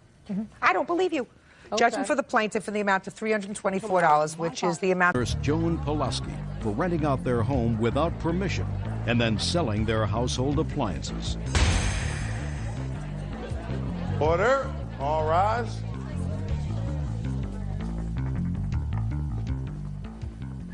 Now, this is case number 126 on the calendar in the matter of Gonzalez versus Pulaski. Thank you. Parties have been sworn in, Judge. You may be seated. Sir, have a seat. Is this your sister? Yes, it is. According to your complaint, some time ago you purchased a house for your mother. The house was in close proximity to where your sister lives. Yeah. And the intention was that your sister would take care of your mother because her health was failing. You live far away. 300 miles. Your mother did pass away when? December. We buried her Christmas Eve. Of 2001? Yes. And it is your claim that your sister did some unauthorized things with the house. She rented it to someone without your knowledge, and the renters caused damage to the house. You want the money that she took in rent and also to pay for the damage done to the house. She also sold the appliances that we had in the house. Your sister says she made certain executive decisions with regard to the house. In whose name is this house titled? Ours, Your Honor. Is that correct? That's correct. You know, Your Honor, I originally thought it was my mom's house. As a matter of fact, I thought it was the sweetest thing they ever did was buy my mom a house as a gift. Just what? Okay. House is titled in your name? Yes, Correct, it is. Your Honor. After your mother passed away in December, what kind of communications did you have with your sister with regard to the house? When she agreed to keep an eye on the house and I gave her a key for emergencies, seeing it's in Chicago and it's wintertime, I was in constant contact with her, and I have a copy of my cell phone bill showing how many times I did call her, and it stops when she refused to start answering the phone. How come you hadn't put the house on the market for sale? We didn't put it on for sale. No, we weren't sure what we were going to do with the house. Well, what were your options? Sell it, rent it. Okay. Was there any financial arrangement between you and your sister that you were going to pay her any money with regard to keeping an eye on the house? No. No. Now, When did you go to the house and find that there were tenants there? This was on April 12th, 2002. We had a chance or an opportunity to go there to check up on the house and find out why she hadn't been answering the phone. We walked in, I found the door unlocked. We found cars in the backyard. I seen my sister standing right there as soon as I walked in the house. And she's standing there with her hands on her hips, and she sees me. And the first thing out of her mouth was, "They won't pay me the second month's rent." It was amazing, unbelievable. You say there were appliances that were sold. What appliances were sold? Washer, dryer, refrigerator, 2 TVs, VCR. Air conditioner that came with the house. We came in, everything was gone. When you came in on April 12th, everything was gone? Everything was out of the house. I asked her how come she did it. She says, I needed money. So then I confronted her about the house. She says, well, you weren't living there. And I says, we didn't tell you to sell anything. We didn't tell you to rent it. I mean, it's not yours to rent, and it's not your things to sell. Yeah. Okay, I'll hear from you now. Your mother passed away in December of 2001. You were watching the house. So tell me what happened. Oh, my sister says she saw strangers there. This is a friend of ours from grammar school. Her son needed a place to stay. The house was vacant, and I was in between jobs, so I thought I would make it a win-win situation. I would make a couple extra dollars. I was going to tell her, I didn't stop taking your calls. That's all made up. I never stopped taking your calls. Just a second. Just talk to me. Okay, I'm sorry. But anyways, I just thought I was helping somebody. I really thought, my friend's son needed a place to stay. He just had a newborn baby. There's an empty place there. Nobody's in there. It's the middle of winter. I was going to rent it out, but then he was short on money, and he didn't have any money, and I wanted to wait to tell her until I had money. I was going to tell her, but I wanted to pay her. And I really tell me about sold the appliances because I needed the money. When he didn't come up with any money for rent, he gave me $200, and I needed to pay some bills too, and those aren't my sister's appliances. Those are all my mom's things. She may have bought the house that I thought was my mother's, but she didn't. Those are my mom's things. What things were your mom's? It's my mom's furniture. No. We're talking about appliances. Okay, my mom's appliances, my mom's furniture, my mom's everything that was in there. Let me ask is you not this my question. sister's. When you purchased the house, yeah, was there a refrigerator in the house? No, Your Honor, we had previously purchased all of these appliances for my mother before we even bought the house for her. She had those in her apartment. And we have receipts. You have her using our charge card to pay for the items. No, just a second. Wait. You purchased those things for your mother. Correct. As a gift. Yes. For her old apartment. Yes. Right. Once you make a gift to someone, they're no longer yours. So if your mother moved those things into the house, those items of personal property become part of her estate. Don't belong to you. Are there 2 siblings, just the 2 of you? No, Your Honor. How many children are there? We have 2 others, but they're not involved in any of them. Well, I can't make any judgment with regard to the appliances. The appliances are not yours. Do you understand that? Once you purchased them for your mother and gave them to her for her old place, they became her property, not your property anymore. The fact that your sister sold them is wrong, but it's not just you that's involved if you have 2 other siblings, because if you wish to make a big deal about it, then what you do is you have to get all 4 siblings, decide what the property was sold for, and each of you would get 1/4 of that. You would not get 100% of it. So if we buy it and pay for it ourselves, it's not ours no more. No, it is not yours. Not if you give it to somebody else. It's not yours anymore. You gave it to somebody. I'll put it to you another way. Let's say that your mother purchased appliances for you and gave them to you for your house, which is what you did for your mother. Yeah. And you moved them into a second house or a third house. Whose appliances are they? Okay. Whose appliances are they? They're yours. Somebody gave you a gift. Your mother-in-law gave you a gift. You made a gift to your mother. There was no arrangement with her that the title to this property would remain in your name, that you were just loaning these items to her. You were being good children. May I make a comment about what Joan had said earlier? Yes. She did know that the house was under our name because... Oh, you're doing that, you guys, and you know. Yes, you did. Even if you didn't care. Even if you didn't care. You had no right to exercise any control over that property. And if you didn't know that the property was in their name, then you should have found out. And I'm going to tell you why else I know that you knew the property was in your sister's and her husband's name. Because if you needed money, it's clear from what you say, you were in desperate need for money because you had bills to pay, you were in desperate need for money, you would have said to your sister, we have to sell the house because I need the money because I'm really stressed out now financially. Well, Judge, can I say something? Sure. The situation just came about. I didn't go look for a tenant. It just, somebody needed... You knew the house was in their name, and you had no... Yes, you did. No, Eddie. You could ask Eddie. I called him, we talked when he bought that. I was crying. I told him that was the sweetest thing he ever had done I ever heard of anyone doing for somebody. How old was your mother? She was in her 70s. And he gave that to her as a Christmas gift. Baloney. That's what he was. Listen, why in the world would these people, who are not stupid people, make a gift to a woman who was probably not in very good health, in her 70s, and knowing that if she passed away in 2 months or 3 months, that property would become part of an estate and would be divided among 4 children? No, I didn't. 4 children. I didn't look ahead to what would happen. You don't look ahead at all, madam. Judge Judy continues in a moment. She admitted it to the police that she collected $600. I didn't tell the police any of that. Oh, quiet down. I'm not trying to, Your Honor. I'm reading something. Could you be quiet? I mean, are you on medication? I'm not on medication. Good, then be quiet. Real cases, real people. Judge Judy. Mary and Edward Gonzalez say Mary's sister, Joan Pulowski, rented their home and sold their belongings without permission. Joan says she thought the house was owned by her deceased mother. Okay. How much did you get for the rent for the first month? $200. What kind of damage was done to the property? Your Honor, they told us they paid her $600. They didn't. Sir, listen to me. That's hearsay. Your Could Honor, I see the damage that was done to the house? She admitted it to the police that she collected $600, and I have a copy of the police report. No, I didn't. That's a copy of the police report, and she admits it to the police. I didn't tell the police any of that. Well, that's the police report. Oh, quiet down. But I did not, because I know what they gave me. And that's why I was telling you that they didn't give me the rest, otherwise I would have given you something. You guys, I'm not trying to, Your Honor, I'm reading something. Could you be quiet? I mean, are you on medication? No, I'm not. Good. I'm not on medication. Good, then be quiet. Well, this doesn't say that she was paid $600. This says she agreed to rent them the premises for $600 a month since it was vacant. It doesn't say she was paid $600. Okay. Now let me see photographs of the damage that was done to the house.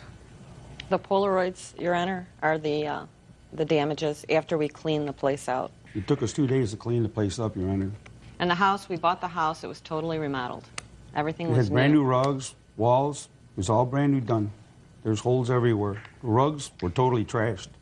Your Honor, my mom lived there for a little while, too. It's not like it was brand new. Your Honor. How long was your mother there? Just 2 weeks. But we were all, my 3 kids were there, too. And well, if your kids were there and your mother was there for 2 weeks, then you're responsible for this damage. Well, maybe, I don't know exactly what damages they saw. I didn't see it all, but I know well, that I'll show you. I know the carpets weren't clean. I know that was one of the things she said. There were brand new carpets, Your Honor, when she moved in. Those carpets were not clean when I gave my friend the key. Then your kids made a mess of the carpets. I'm sorry. Well, then you pay for it. I could have cleaned it. I own a carpet cleaner, but they wouldn't allow it after I... Show this to the defendant, please.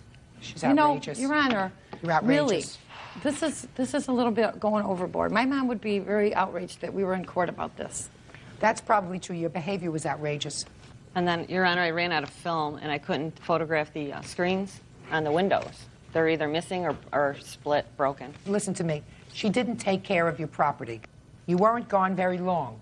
From December 2001 until April, we're only talking about 4 months. Well, in 4 months, they made a real mess out of the premises, because I believe that at the time that your mother moved in, you would not have moved your mother into a place that was not immaculate. Right. Well, you know, these people, they were only living there a month, Your Honor. That damage was done in a month. They busted the back door. They busted the bathroom door. I see.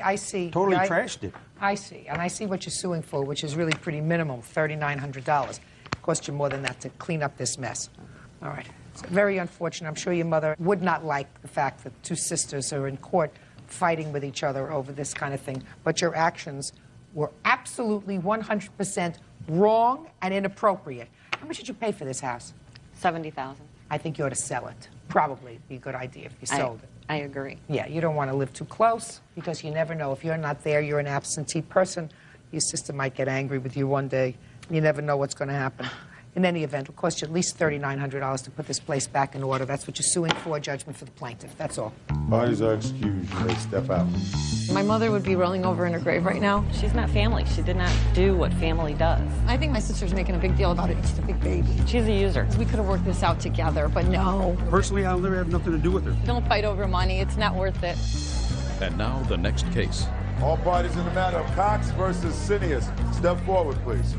19-year-old student Jody Cox is suing her former friend, 19-year-old student Jerry Sinius for damage to a car that was rented in her name. Ms. Cox, the defendant was a friend of yours, and according to your complaint, you were foolish enough to rent a car for him, your name, using your credit card. Is that right?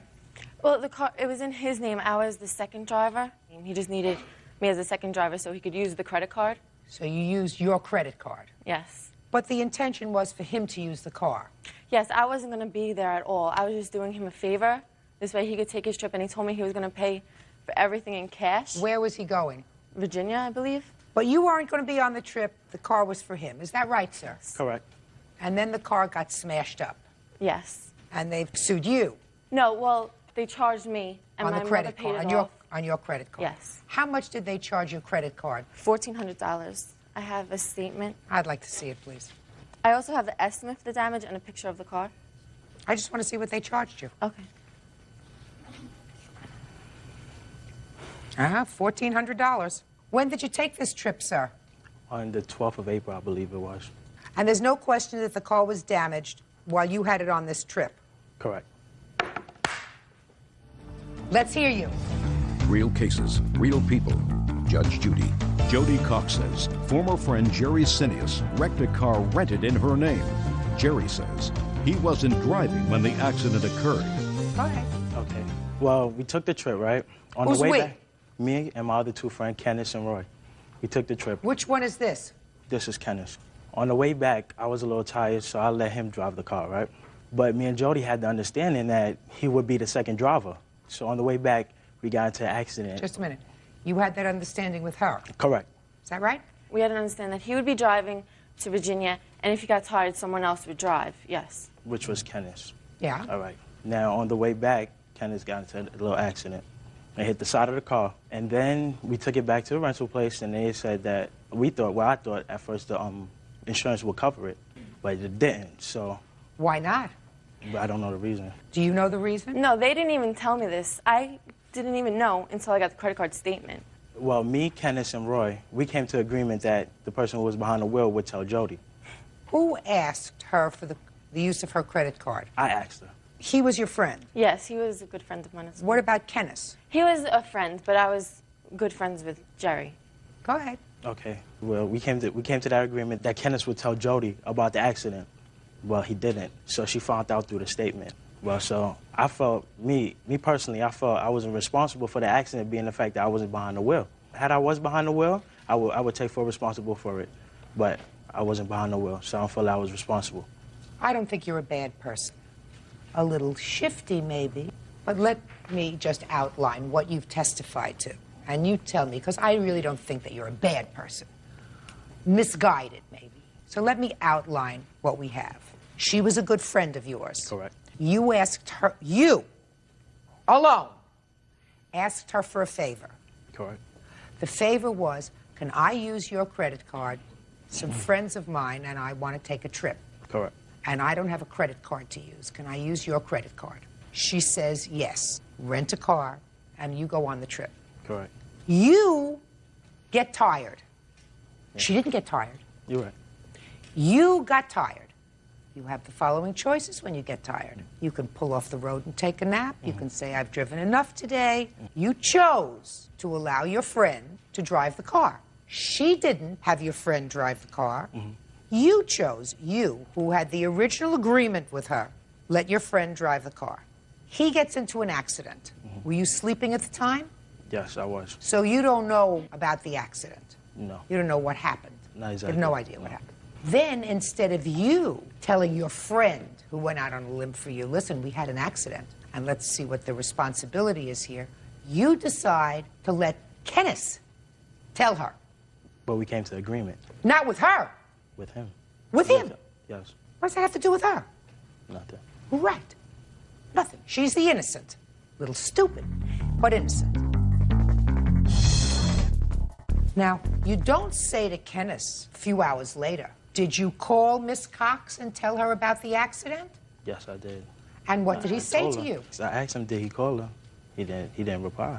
He didn't reply, and that was good enough for you. He said he was going to call her. He said he was going to call her. Correct. So then did you say to him the next day, Did you call her and let her know about the accident? Yes, I did. And what did he say? He said, I'm going to call her. You didn't say to him, let's sit down right now, because this is not right. She did me a favor. The favor was, let me use her credit card. Correct. Let's sit down right now and you pick up that phone and call her and tell her that you had an accident. You didn't do that, right? You just figured. That he would call and tell her. You believe that Kenneth is responsible? Because he was behind the wheel and... You believe that Kenneth was responsible Yes. and that he should pay for it. Is that right? Yes. Is that right? Yes. Good. So this is what we're going to do. I'm giving her a judgment for $1,400 against you. If you think Kenneth is responsible, you take out a summons and sue him. Do you understand? Yes. That way, she's dealing with the person who she made a contract with. Correct. You then are dealing with a person that you feel is responsible. That's your problem. Don't visit it on her. You got it? Installer Henry Brown for bail and household expenses. Order. All rise.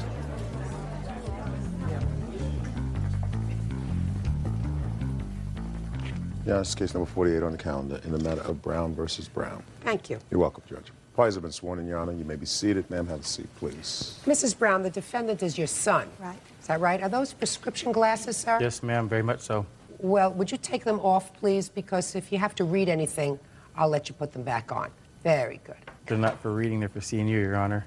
Well, put them back on again for a second, sir. Take a good look. Now take them off. Mrs. Brown, your lawsuit seeks return of money for several things. The first thing is bail money that you claim that you loaned to your son at some point. The second thing is for mortgage payments on a house that you are currently living in. And from what I gather from your complaint, there was some sort of an arrangement that your son would make the mortgage payments on this house, and ultimately the house would belong to him. You would live in the house, take care of your grandson, your son, correct? And then there was some sort of an altercation with your son, you put him out of the house, and you believe that he should continue to make the mortgage payments on the house as per your agreement. No. Oh, good. Glad to hear that. I am only asking for a mortgage, well, it's not just mortgage, it's household expenses for the month of August, which he lived in my house. That was August of 2001 was the last month that he lived in my house, and he did not pay anything. Okay, so it's just for 1 month? It's just for 1 month, and it's $1,500 for the household expenses because that was our agreement. How much was the mortgage payment? $758. Okay. How much was the bail? The bail was $1,000. And you have proof of that? Yes. I have a bank statement here where I took the money out of the bank. No, I need the bail statement, not where you took the money out. I could not find it. I looked and looked, and I could not find the bail statement. I don't know if he has it or what. All right. And the second thing that you want is for verbal abuse, which you don't get paid for, because you're suing him for $4,000. Way over. Okay, and the mortgage payment is $758. Okay, let's get to the bail first. Tell me the circumstances surrounding this bail. The bail was, he was driving a car that was illegally licensed, and he got pulled over, and they took him to jail. And I can't remember if he had some other... When was this? This was in June of 2001. Does that sound familiar, sir? It sounds familiar in January, yes. January of Yeah. 2001? No, it wasn't January. It was in the spring. The weather was beautiful. Oh. Were you taken to jail, sir? Yep. Did you have bail? Yep. Where'd you get it from? I have retrieved bail from Michael, a friend of mine. My mom has put up collateral for her house more than once, but just collateral. No, I paid $1,000 and the collateral for that particular bail. The one he's talking about was for another charge that he was charged with, and his friend Michael did pay that bail for him because I had no more money to pay any more bail. Why do you think your mother would lie about posting bail for you? That's going to be the whole case. She's used her collateral more than once. I've asked her More to than use... once for your bail? Yep. Well, Yes, how many ma'am. times have you been arrested, sir? A few. How many is a few? A number? Do you not... Are you telling me you don't remember? Well, Your Honor, I've absolutely been in trouble. I haven't recently, but yes, I've been in a deal of trouble and asked her for collateral at least 4 times. Okay, well, this time she says in June of 2001, she also had to post the bail. So if you can't remember how many times you've been arrested, maybe you don't remember who posted the bail all the time. I remember exactly who posted the bail, Your Honor. Well, who posted the bail in June? Michael. She said that that was in January. No, he There said was no that arrest in June. I was only arrested in January. I went to the court I dates. could I be know what wrong the with date the is. month. It was in the spring. Those two cases were very close together. Okay.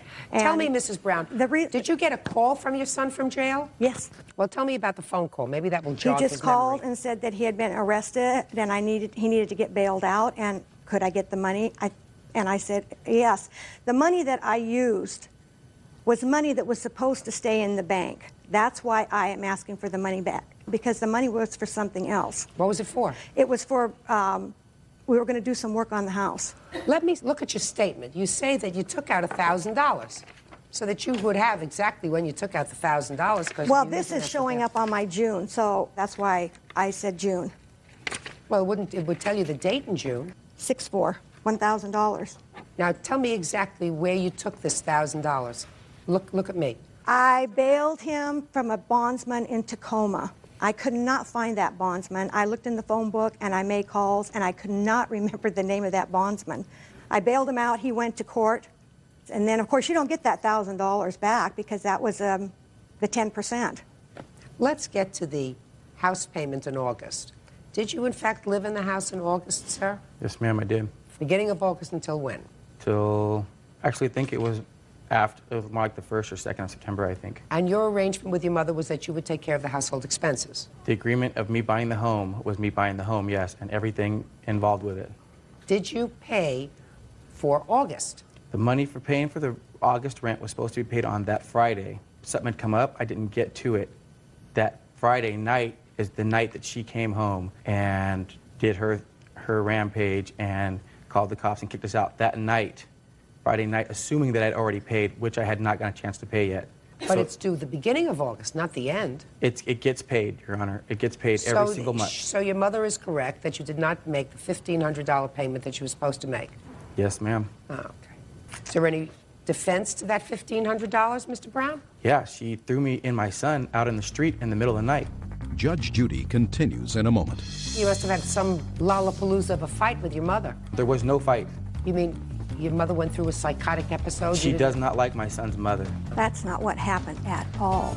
And later today, I don't remember. It was such a long time ago. It's not so long ago in the scheme of things. You know, I have the emails when I had gotten the order of protection, and let's get to the money.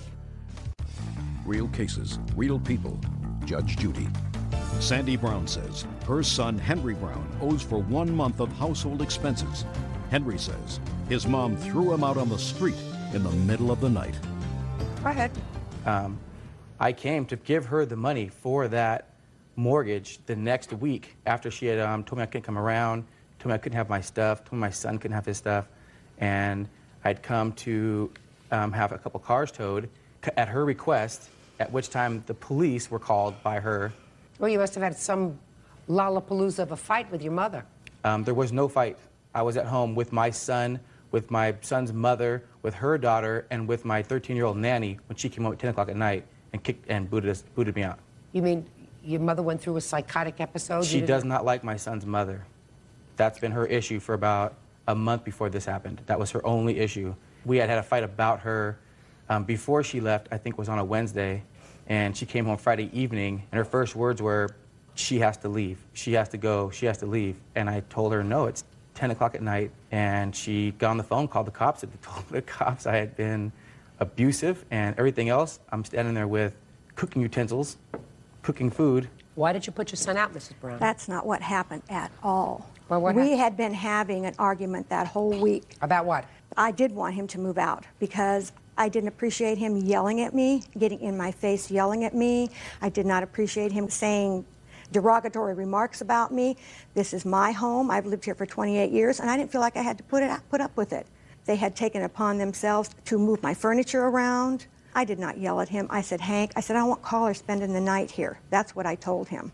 And he just started yelling at me. And I said, okay, you need to move out. And he says, I'm not moving. I said, either you move, I'm going to go, or I'm going to call the police. He said, go ahead. So I said, fine. So I did. He had a warrant. He left so he wouldn't get arrested.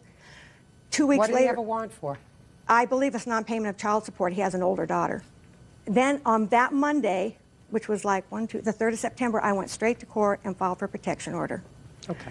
He came to pick up his cars. I called the police, gave the police a protection order. They served him, and he went to jail on that same arrest warrant 2 weeks later. Not on anything that had to do with you? No.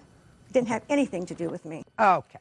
Did he ultimately get his personal property and his son's personal property from the house? Well, yes, he did. And by the way, when we went to finalize the protection order, I told him then, I need your stuff out of my house in 2 weeks because I need to have a roommate move in with me because I can't afford this house by myself. He never came.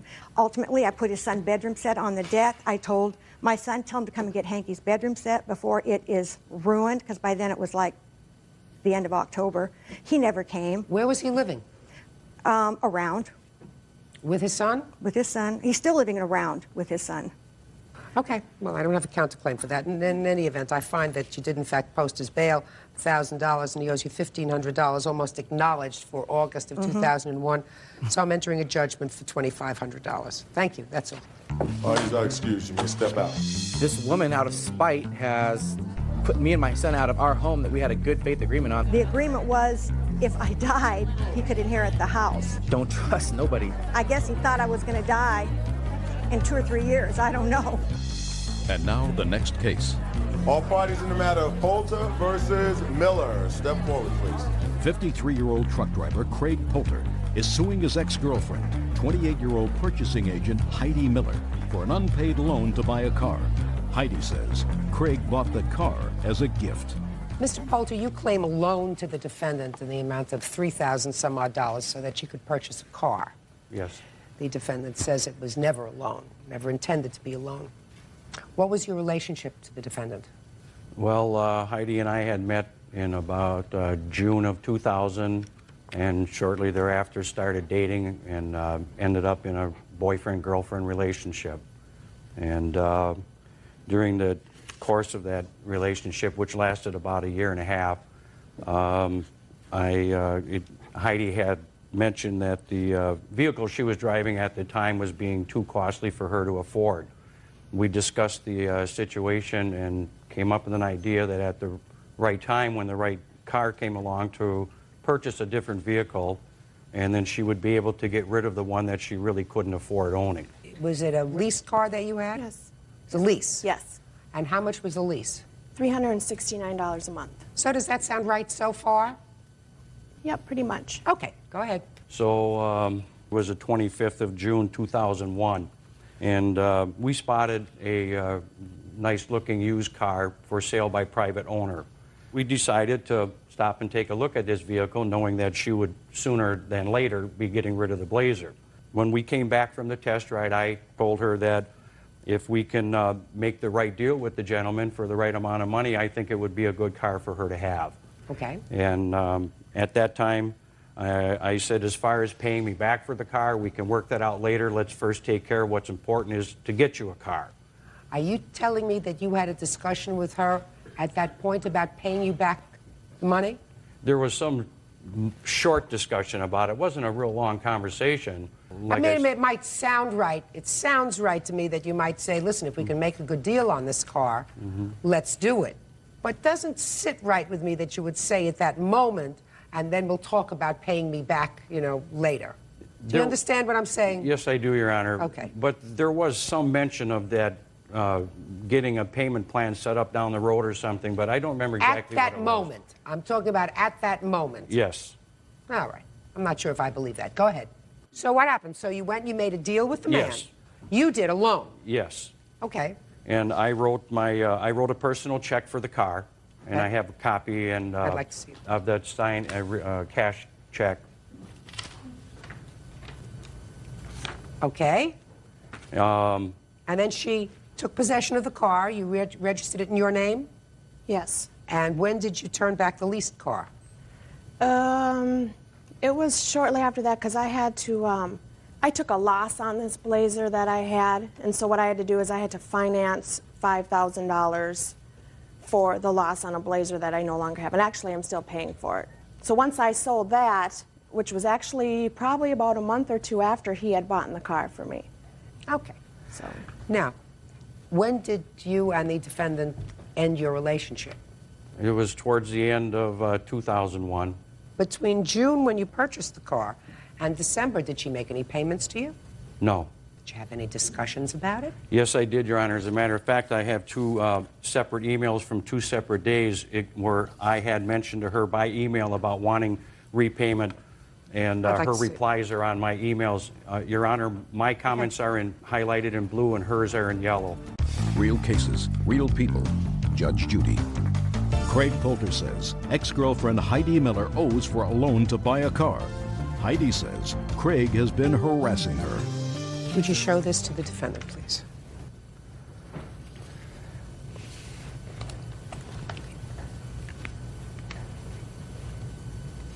Okay. Ms. Miller, those emails, especially yours, don't seem consistent with your defense, which is that this car was a gift. The reason, if I said those things, I don't remember. It was such a long time ago. It's not so long ago in the scheme of things. But I said this basically said those emails to appease this man. He's very controlling of me. I had to get a restraining order against him after all this whole thing. It was just to get him to back off. Just a second. These were in September. You didn't break up with him until later on in the year. Actually, we broke up in September. It was such an on and off relationship. Well, then it was back on again. No, it was not. Well, you want to go on and continue then and tell me about these emails that you sent, which seem to indicate that he was telling you, don't worry about getting a part-time job to start to pay me back. Because you said, I'll get a part-time job and pay you back. He said the most important thing is that you get a good full-time job, which and then you can start paying me back. And you say, I'm really stubborn. I know I want to pay you back, and I'm going to pay you back. You say that on 2 separate occasions. Just to appease him, because he was harassing me with phone calls and with different emails that I don't keep every single email that is sent to me. I'm sorry that I don't. But if I could, I had the emails when I had gotten the order of protection, and let's get to the money. I don't owe him for it. It was a gift. At the time of when we purchased the car, we never talked about anything about that I was going to repay him or anything. He went and took for a test drive. I had nothing to do with the car. He came back to me and said, this is a good car for you. Okay. Your Honor, I also have an audio tape recording that I made of a conversation between Ms. Miller and I. We have queued up one of the most important parts of the tape. I'll hear it. Thank you. Well, you do know you owe the money. Yeah? What are we going to do, Heidi? I don't know. I can't believe in all this time you haven't been able to send any money at all. Exactly, me either. Things are tight. Okay, plain and simple, Heidi. What is the next step? I don't know. I asked her point blank on the conversation, and it's in this tape. I said, Heidi, are you trying to say that you don't owe me the money for the car? And she very frankly answers, no, I know I owe you. No, it's clear to me, sir, that she owes you for the car. It was just miscued. It's clear to me that she owes you for the car. She acknowledges on the tape she owes you for the car. She acknowledges in the email she owes you for the car. Right, and I have my Only daughter today as a she witness. says she doesn't owe you for the car. No, that's... Only today. Now, if you had $369 of car payments for a Blazer that you couldn't afford, and if you gave him $100 a month, which would cut your expenses substantially, then you could pay the car off in 30 months and you wouldn't have a problem. Or if you gave him $50 a month, but you gave him nothing. Well, I had to pay for that Blazer loan, that $5,000 loss. Whose fault is that? Is that his fault? Yes, because he told me that was the best thing for me to do, was to get rid of that Blazer. Hey, listen. That's what he told me to do. You look like a very strong, strapping girl, and there is absolutely no reason why you let somebody else make decisions for you. Sounds to me as if you made your own decision to lease a Blazer. You could have leased a car that you could buy or lease for $150 a month. 32-year-old healthcare provider Delva Broom for unpaid child care fees. Order. All rise. Now, this is case number 44 on the calendar in the matter of Fowler versus Broom. Parties have been sworn in, Judge. You may be seated. Ms. Fowler, you are suing the defendant for some child care that you provided during a 3-month period from September until December. Yes, ma'am. The defendant says that you were paid. Did you know her before you started to do this child care arrangement with her? Yes, ma'am, I did. How? I met her in the summer of 2000. her son was over to my house, and he had stole some money, so I had to go and talk with her about it. He admitted stealing the money, and... How old is your son? He's now 13. And then again, he was not the only one. But that's not the child you were Right. babysitting for? No, ma'am. No. Okay, go ahead. Then on September the 10th of 2001, I went to Tarzana Elementary School to pick up my daughter, Cayman. And when I got there, her daughter, Kylie, was with my daughter. And she was crying, and I asked her what was the matter, and she said that she was upset. I don't want to hear. She said that she was upset because her mother hadn't come to pick her up yet. So I called her mother on the cell phone and let her mother know that if it was okay, I would, bring her home. She said she got off at 6 o'clock. At 6:30 when she got to my house, we entered a verbal agreement for me to begin watching her child. Well, what was said? She must have said something to you. Can you watch her regularly? Yes, she let me know that her daughter was on the waiting list for Latchkey, which is an after-school program. Until then, she didn't really have anyone to pick her up from school. I told her I could pick her up, each day with my daughter. And she said she would pay me $6 an hour. I was picking her up at 2:30 each day. And I began on September 11th actually providing child care for her. Then on September the 14th, Ms. Broom approached me with paperwork from a company called CC&RC and asked me if I would enter a contract with them. They are a company that provides assistance with child care payments for single parents. I filled out the application and everything and then began to wait. One of the things that I mentioned to her, in order for me to be able to watch her child, I would have to enter her child into programs that my child was entered into, tap and ballet classes. Here are the receipts for the ballet and tap classes that I entered her daughter. I paid for them, and Mrs. Broom reimbursed me. Good. Okay. Did you get paid at all from Mrs. Broom? Not for child care, no ma'am. Nothing? No ma'am. Well, what was her excuse? You watched the child in September, in October? When I filled out the forms for the company CC&RC, they were going to be paying me the money. I received the first contract from them on October the 23rd, and I noticed that the rate that they were offering to pay was $2.84, which was not the agreement I had with Ms. Broom. Ms. Broom, when I brought the contract to her, she said, well, don't worry about it. I will reimburse you. I will pay you. Why hadn't she paid you anything from September 11th until October? Paid. I want to get to you. Okay. Why hadn't she paid you anything? Why did you continue to watch her daughter if she hadn't paid you anything? Because I filled out the contract with this company, and I was told by her that they would pay me. They told me it would take a couple of weeks for the paperwork to go through. Okay, so now you've got middle of October, and they tell you they're going to pay you $2.84 an hour. You speak to her, she said, don't worry, I'll make up the difference. Yes, she did. What happened in the end of October and the month of November? Because clearly she wasn't giving you, according to you, any more money, even the difference, even if you were paid by the state. She wasn't. Well, she always had an excuse as to why, and me being her friend, I didn't, I was trying to actually help her. She was having problems with her son in school. She was having financial problems being a single mother or whatever, and I was being very understanding of that, being a single mother myself. Did you get any money whatsoever from the defendant? No, ma'am. Did you get any money from this organization? Yes, ma'am. On December the 20th, I received a check from that organization. For how much? For $360. And here's the copy of the paperwork for that. Ms. Broom and I met on October the 15th to go down to CC&RC to ask what was going on as to why I hadn't been paid. They stated that I had not had a TB test. So on the 19th, I had a TB test, and here's the record for that. Okay. Okay. Then they said it would be a few more weeks for the paperwork so those weeks to go through. that you babysat for her 5 days a week, is that right? Yes, ma'am. I kept a... Just a second. And how many weeks did you watch the child? I don't have the weeks calculated, but I do have a tally for each month of September, October, November, December, the days that I watched a child, the hours that I watched a child. CC&RC provides you with this type of form that you turn in. Okay. Now I'll hear you, Ms. Broom. Okay. First of all, I would like to iterate that my daughter did stay on the grounds. I took my lunch at 2:30 between 3 and picked her up. My children, both of them, were able to come to my job and sit in the conference room. Listen, I'm not interested. All right, well, other than Not that, interested. my daughter would not be standing there crying. She called me on my cell phone. She says, I'll take Kylie home with me. And then she says, I can watch her if you want. She offered. I never asked her. That's not true. Which is fine. I never asked her to do anything. I told her that I had Kylie on the waiting list with CCRC, and if she, if we discuss it, if she didn't mind, she can watch her, and she can sign a contract with them, and they'll reimburse her.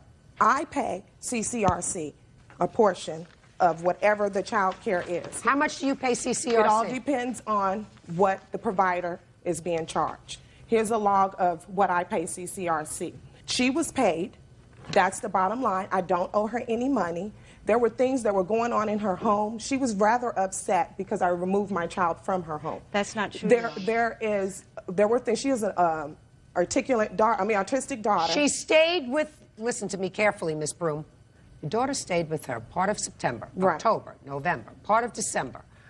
And what you're telling me, your defense to this case is that your arrangement with her was that she was going to be paid by this organization. And until she was paid, I paid her cash. Okay. And in the same instance, just like I paid her for ballet and tap, she was reimbursed for child care. Yeah, okay. She was reimbursed for child care. Really? Not only did she, and she said, she's making a statement that she watched my daughter. We did things for each other. We were supposed to be friends. Quote unquote, I thought that's what we are.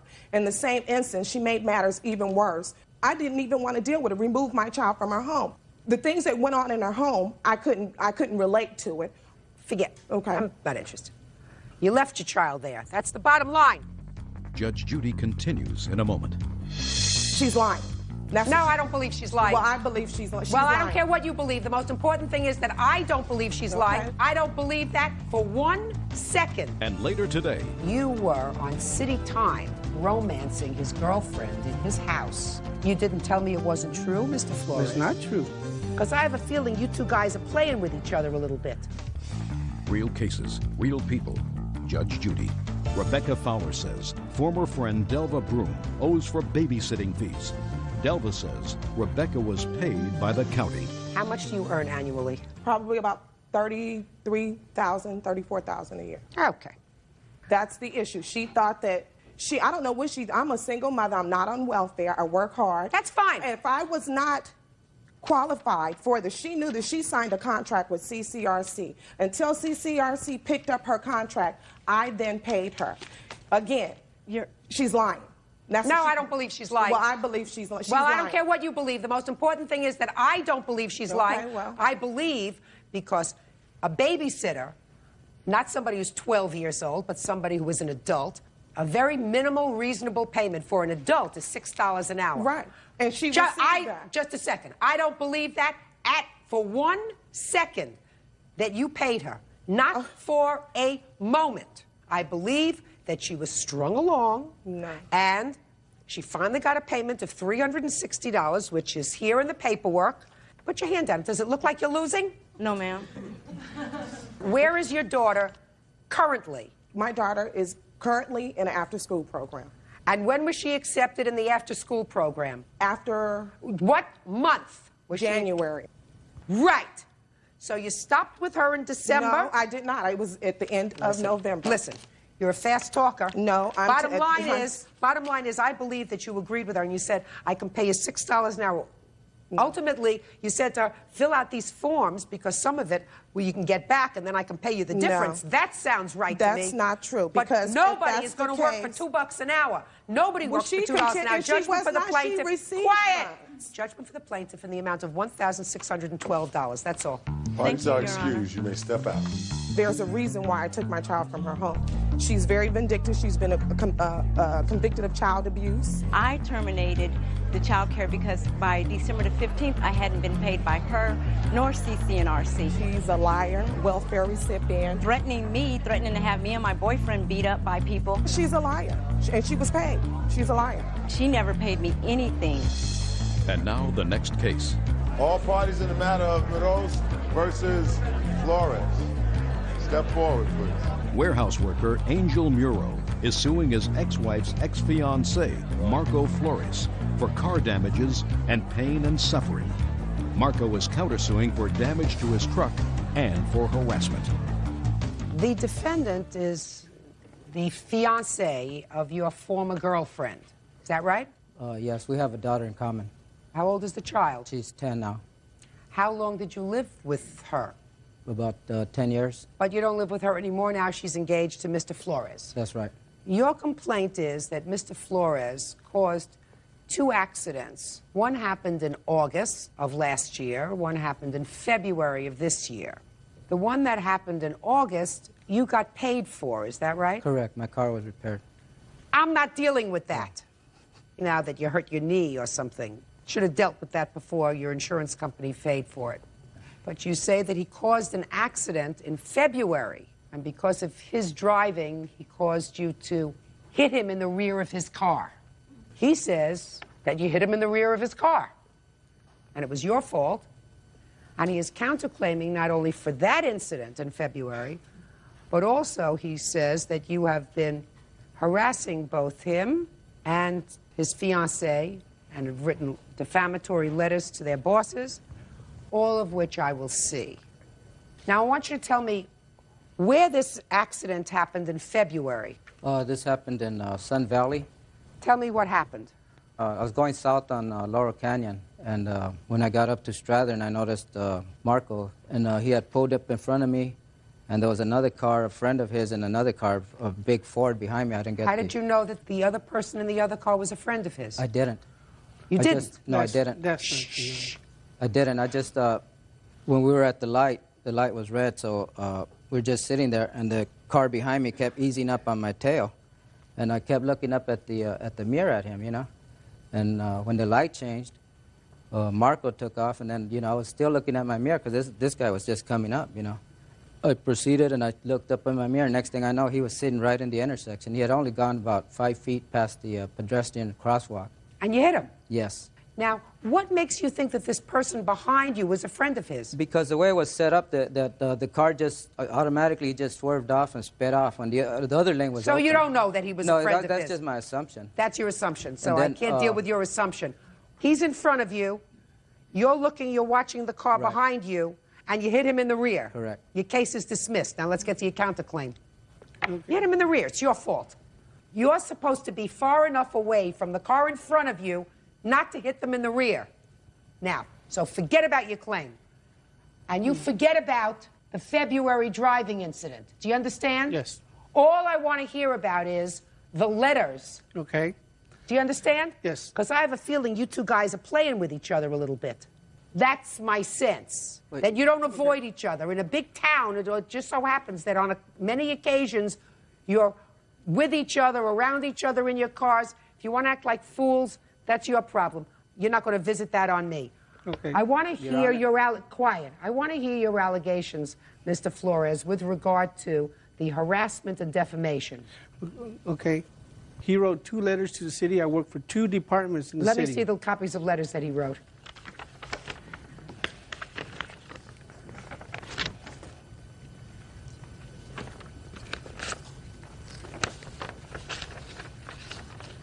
I feel that all the harassment was on his part. I didn't find out till... I'm reading. I've got letters from my superiors that he contacted my job before I called his job. What word didn't you understand? I said I'm reading. Well, Mr. Flores. Yes. Let me tell you this. These letters are clearly the letters of an angry person. What he is complaining about is that while on city time, you were romancing his girlfriend in his house, parked your city truck that you were supposed to be using for business only, and that he was able to document it. Now, all that is pretty nasty, but he's allowed to write that. I mean, there's a lot of other extraneous stuff in here about his 8-year-old daughter and having to wait outside when you were there. That's right. However, if your complaint is that he should not have written to your bosses and told them that you were on city time, and if he's a taxpayer, using city vehicle to mess around with his girlfriend, he has a right to do that. Well, if he has documentation and proof, why didn't he bring it forward? You didn't tell me it wasn't true, Mr. Flores. It's not true. My daughter... Just a minute. Mr. Flores, Mr. Flores, that's what a hearing is for, sir. Mm-hmm. I assume that if there were any truth to these allegations, or if there was a question as to their veracity, because I see that you did change jobs, because one letter is written in 2000, one letter is written to a different employer in 2001, that you would have been given a hearing if you wish to contest those. They transferred them out of there for that reason. Hey, It was Mr. justified. Temple, take your hands out of your pockets. It was justified, Your Honor.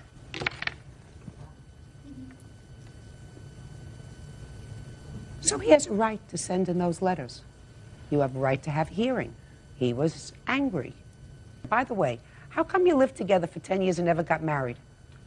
Just when things would get nice and calm, then something would always come up. Did you ever ask her to marry you? Yeah, I did, once. Once? No. Just didn't work out. She wasn't taking care of my daughter like I wanted her to. Well, you're pretty bossy, Mr. Muro. No, my daughter was... Listen to me, you're pretty bossy. No, my daughter was not allowed to go in the house. She was not allowed to go in the house when she got home from school until they took care of what they were doing. And Listen to me. And then, I asked you a simple question. You were together for 10 years. Why didn't you marry? Because she wasn't faithful. Then you don't have a child. You don't live together for 10 years. All right. Mr. Muro, you don't have a case. You hit his car in the rear. You're responsible for the damage. Mr. Flores, you don't have a case. Well, Your Honor. I'm speaking. Can I just say one thing? No. That's what you're suing for. But damage to your A chance car. to explain my You don't have to. Sir, listen to me. I said to you, you hit him in the rear. Correct. Period. End of discussion. And you were looking at another car in your rearview mirror while you were driving. It's your fault. Pay for it yourself. You do not have a case. Do you understand? He has a right to complain about your abusing public funds by going fooling around in his house using a public car when he's not home. He really didn't care about... I'm speaking. I'm sorry. He has a right to file a complaint. You had the right to have a hearing. Do you understand? Yes. Goodbye. Parties are excused. You may step. Judges number 61 on the calendar in the matter of Lawnborg versus Romano. Parties have been sworn in, Your Honor. You may be seated. Have a seat, sir. I've read your papers and I'm trying to decipher them. A little complicated. What I gather, Miss Longborg, is that you were both in a romantic and business relationship with the defendant. That's correct. How long was the romantic relationship? We started dating in February of '95, and when did you go into business together? June 30th, July 1st of '95. And that was a pool business? Correct. Yes, ma'am. According to your complaint, sometime in '95, the defendant was using your van. Right. Stopped for speeding. He had some outstanding warrants from tickets. Mm-hmm. And you bailed him out. Right. How much did you pay for the bail? For that one in July, it was $2,050.70. All right, let's take that one first, sir. Tell me about that incident with the van. I got pulled over. It was towed due to no license. I wasn't No, you had no license. Correct, I had no license. Okay. I don't think I was arrested that day. I'm not sure. They did tail the van. We got it back. But as I was taking care of tickets, since I had a lot of failure to appears, and these tickets were 5 years old, they decided they wanted to hold on to me when I went in to take care of them. And that's when the bail was, that's when she would bail me out. Bailed you out and paid the tickets? Right. Did you pay her back? Of course. Yes, ma'am. Let me see. Okay, well, through our business relationship, Mrs. Longmore ran the business and was paying herself back for many other things, but also the tickets. I do have the business books here, which is in her writing. Your Honor, just a minute. You say she was paying herself back through writing checks. To herself, correct. Marked loan payment. Is that correct? This was a personal loan guaranteed by him to pay me back from his personal funds, not through the business. Well, did you take any money out of the business other than your salary? I have not taken a penny out of the business for a salary. I loaned the business initially $4,000 to buy the first route. Is that true? Yes, ma'am. And $25,000 in January of '96 to buy a second route.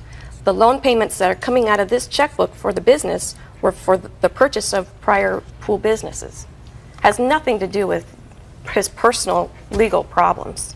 There came a point in time, I assume, when the two of you romantically separated, and I assume at that time... There was some disagreements. He's a very hostile and angry person, and very manipulative. He lived in my home with his children. In my home, I cared for them and paid for them, and I did many things for him. And he did some things for me, helped me take care of my daughter. And I had a zero tolerance for drug use, and he came home one time after he'd gotten stoned with his buddies, and I had packed up all his stuff to move him out, and when he came home, he just packed it, he just moved it right back in and said, never do that again. So that was October of '95.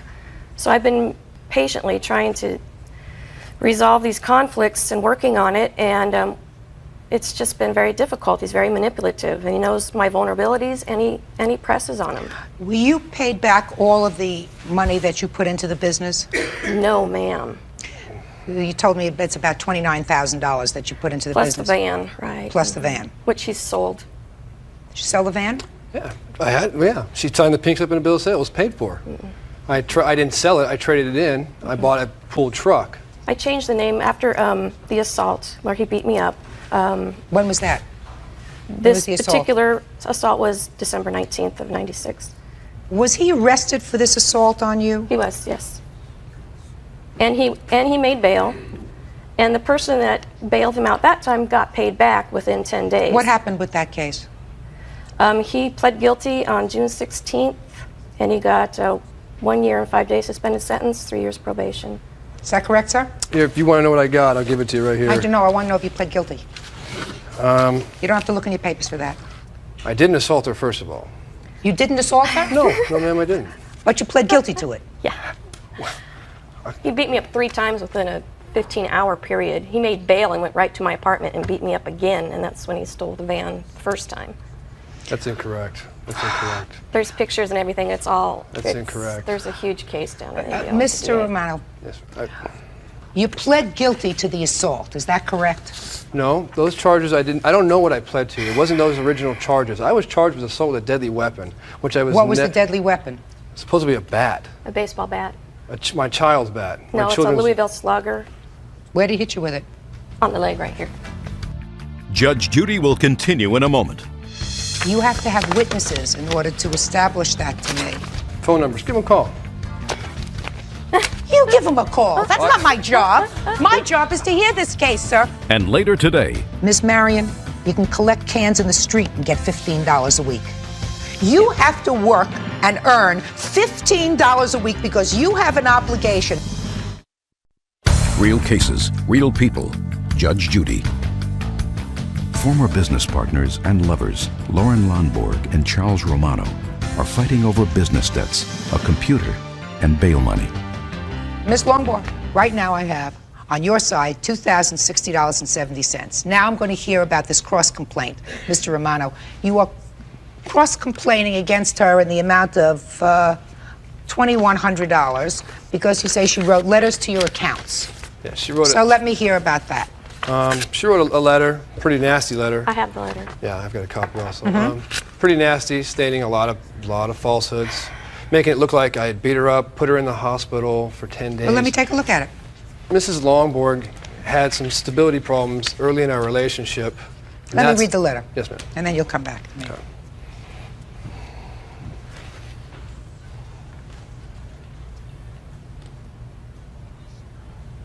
Well, you seem to, in a chronological order here, describe not only your business, but your personal relationship with the defendant. Right.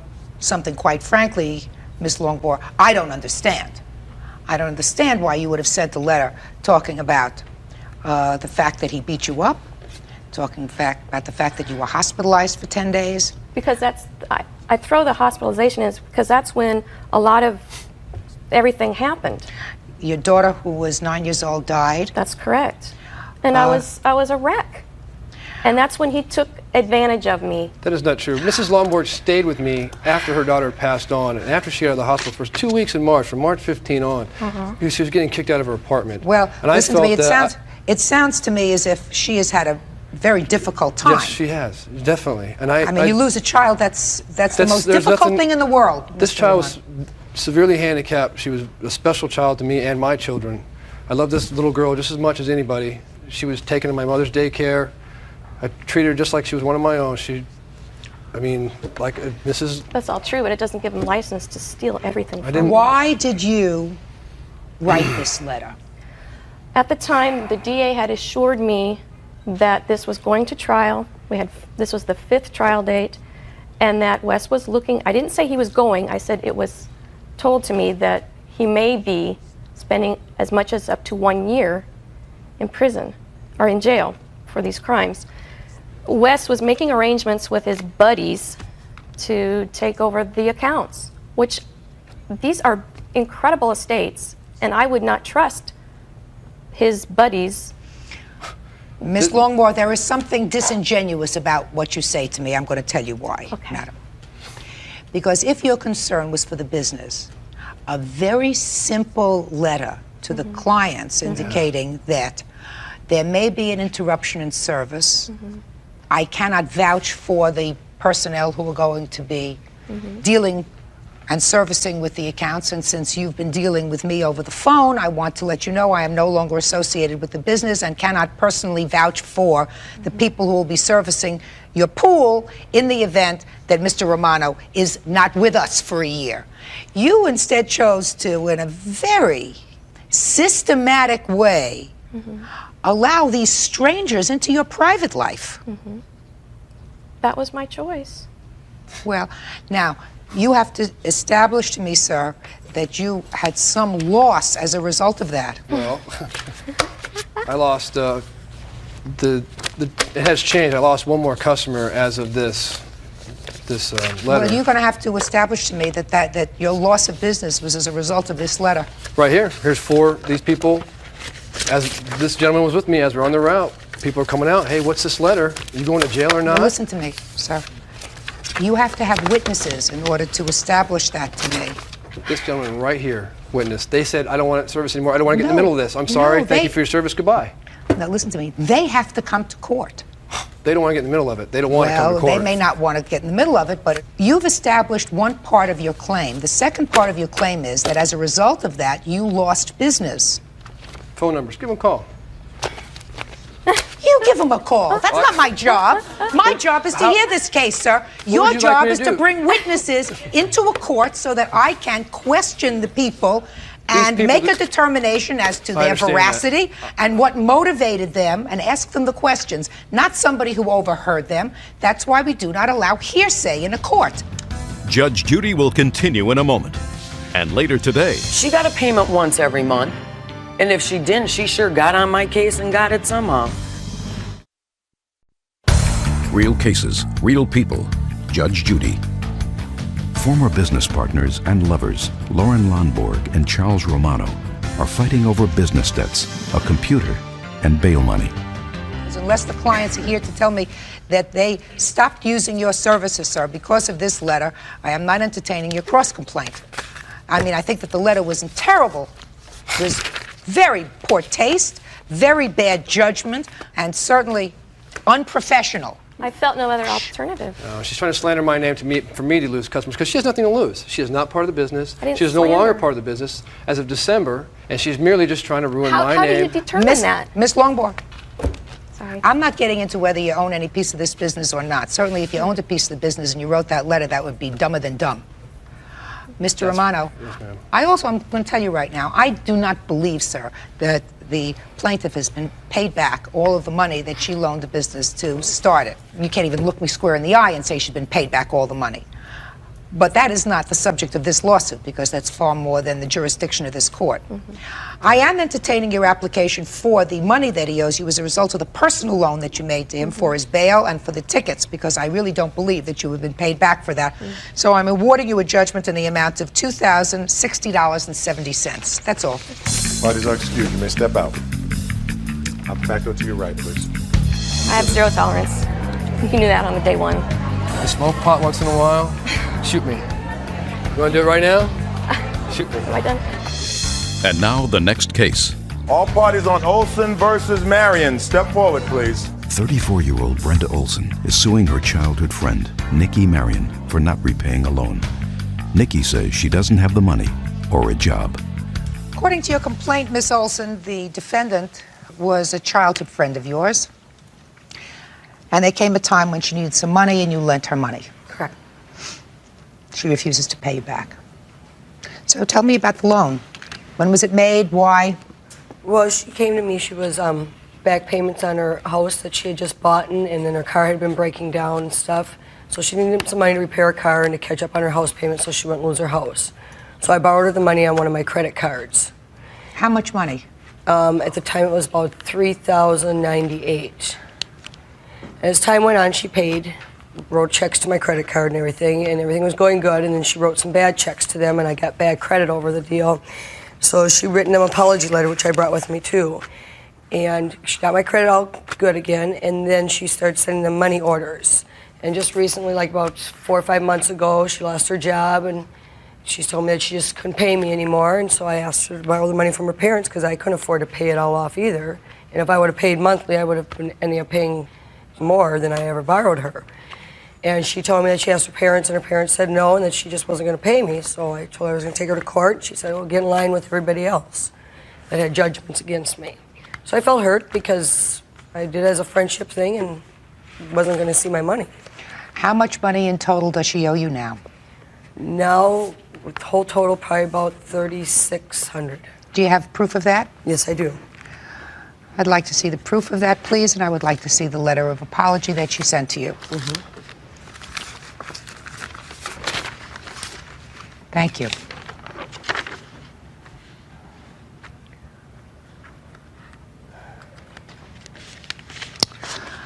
Miss Marion, how come you borrowed this money from your friend? You did borrow it, didn't you? Yes, I did. Well, how come?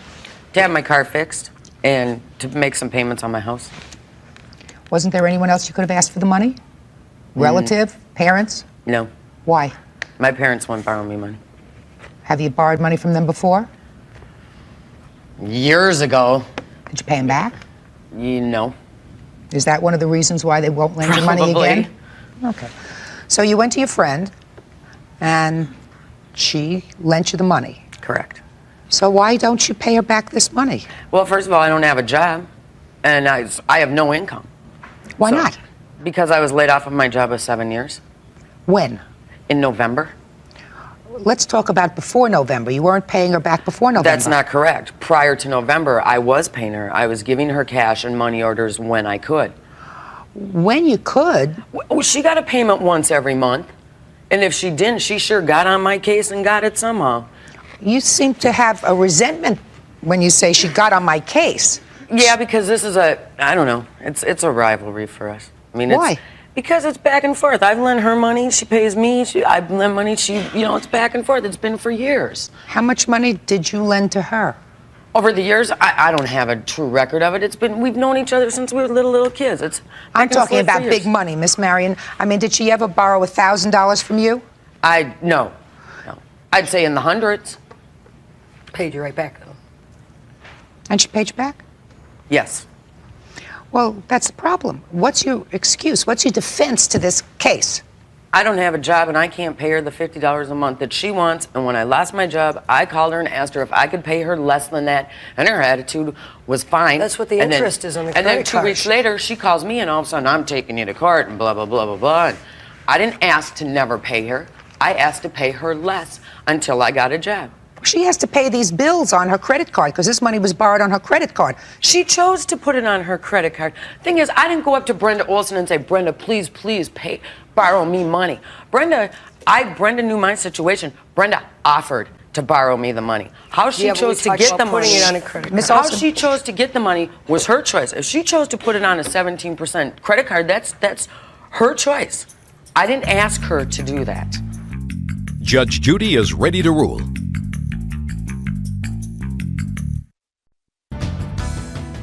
How much are these monthly payments that you have to make? At least $60 because $35 is interest alone. How are you ever going to get it down? So you have to pay at least $60 a month. Most of it is interest, but some of it is principal. Sure. $60 a month. Now, I'm not really good at math, but that comes to a little less than $15 a week, right? $15 a week. Miss Marion, you can collect cans in the street and get $15 a week. So you can't tell me that you can't work and earn $15 a week. Doing something. Do you understand? You have to work and earn $15 a week because you have an obligation. And this lady doesn't look to me as if she's rolling in dough. Doesn't look to me as if she's living on a trust of $1 million. Do you work? I clean houses on my hands and knees. Ah. And how much do you get a day for that? Well, usually about $35. Very good. Why don't you do this? See if one of the people that you work for can give her a day's work. Yeah. She could just go to work one day, clean somebody's house, and madam, you will have your monthly payment to her after 2 weeks. Minus the $50 a day daycare, I'm negative $15. Just a second. Let me ask you this question. Work out an arrangement with a friend of yours so that one day you watch your friend's child and one day they watch your child, and you go out and get a job, and if it's cleaning houses like the plaintiff does in order to get her money, that's what you do. We understand each other? Judgment in this case is for the plaintiff in the amount of $3,600. That's all. Parties are excused. You may step out. Thank you. I'll be back. Case number 113 on the calendar in the matter of Stavros versus Cahill. Parties have been sworn in. Judge, you may be seated. Have a seat, please. Mr. Stavros, your lawsuit is about an assault. Yes. You claim that the defendant assaulted you. Yes. You want $2,500 for that assault. That's what I was asking for, only because I didn't know what the total of the damages was at the time. Mr. Cahill, what I understand is Mr. Stavros lives with your former wife. Yes, he does. And you have 2 children. Yes, I do. And you have joint custody, shared custody with your Yes, we wife have with joint regard to the physical 2 custody. children. How long have you been living with his former wife? Approximately a year. Some problems arose, according to these papers that I've read, where Mr. Cahill believed that you, sir, were corporally punishing one of his children. Yes. Is that how this started? Yes, ma'am. So, why don't you tell me about it, sir? In the beginning of May, my son had been telling my mother that Tom had been spanking him. That's you. Step up, please. He... Just shh. How old's the child? My Robert is 5. The boy is 5. 6 now. Okay, and you had a conversation with him? And what did he tell you about this? He said that whenever he gets punished, Tom makes him pull his pants down and then he hits him. On the rear end? With what? He didn't tell me with what because he started crying. Did you see any marks on the child? No, I didn't see any marks on the child. Okay. Then I told my son. So what happened, Mr. Cahill? So, I talked to my son about it. He began crying to me. He told me he didn't want to tell me because he was scared. He was embarrassed. And he said that every time he got in trouble, Tom would make him stick his butt up in the air and he would spank him. I wasn't so much in fear of real physical abuse, but it was creating a scar on him. He was scared to go back.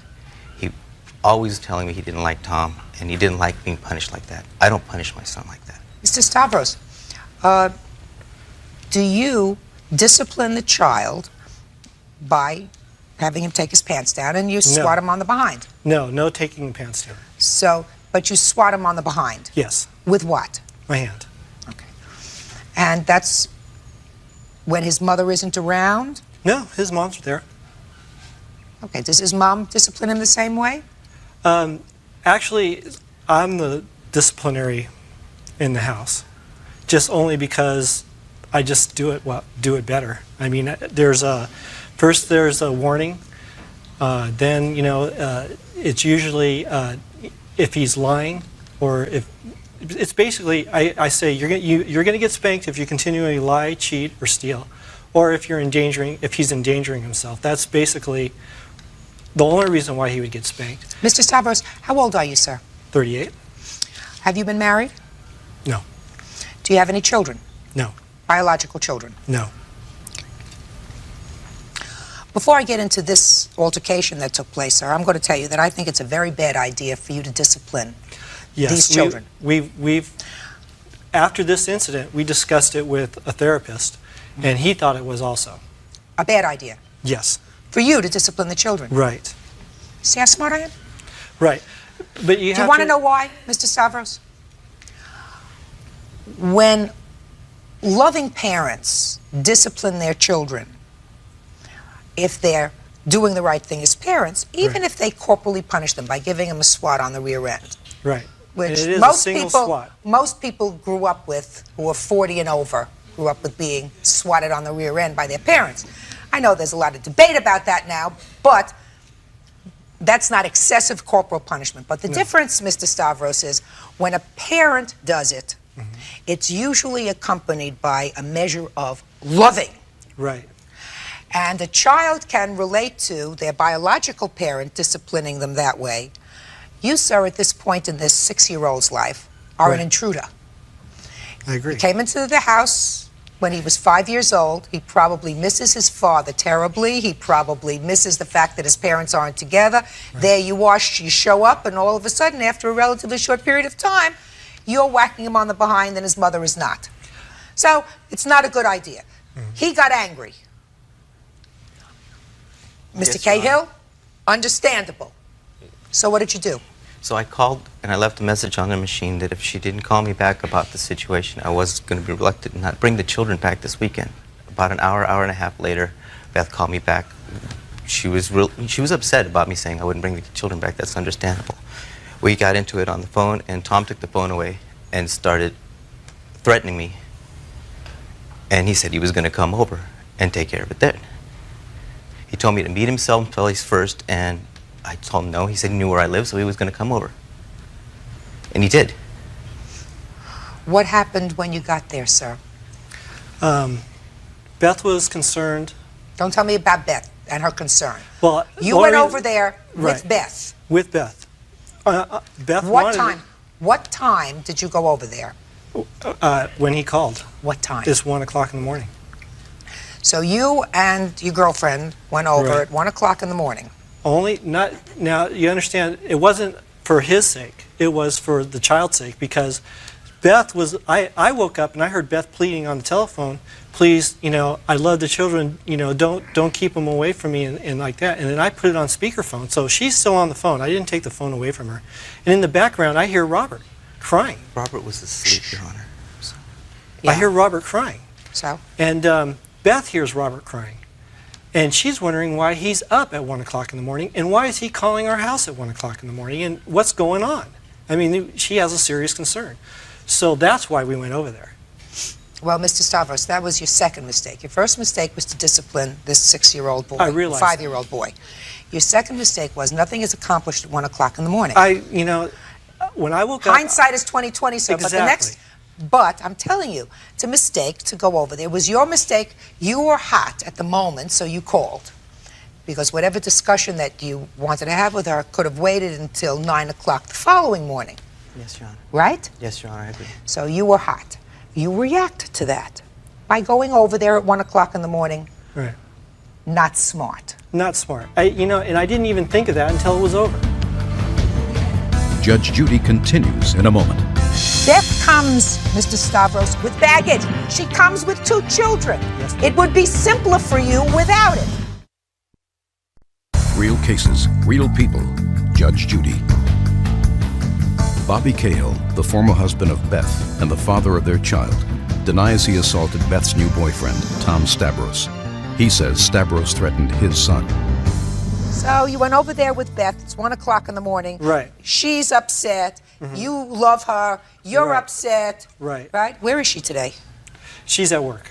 She started a new job, and she really didn't want to miss work, just starting her new job. That doesn't sound like a legitimate excuse for not being here, sir. Well, So she's not here, which is difficult, but right. I'm getting the gist of this case.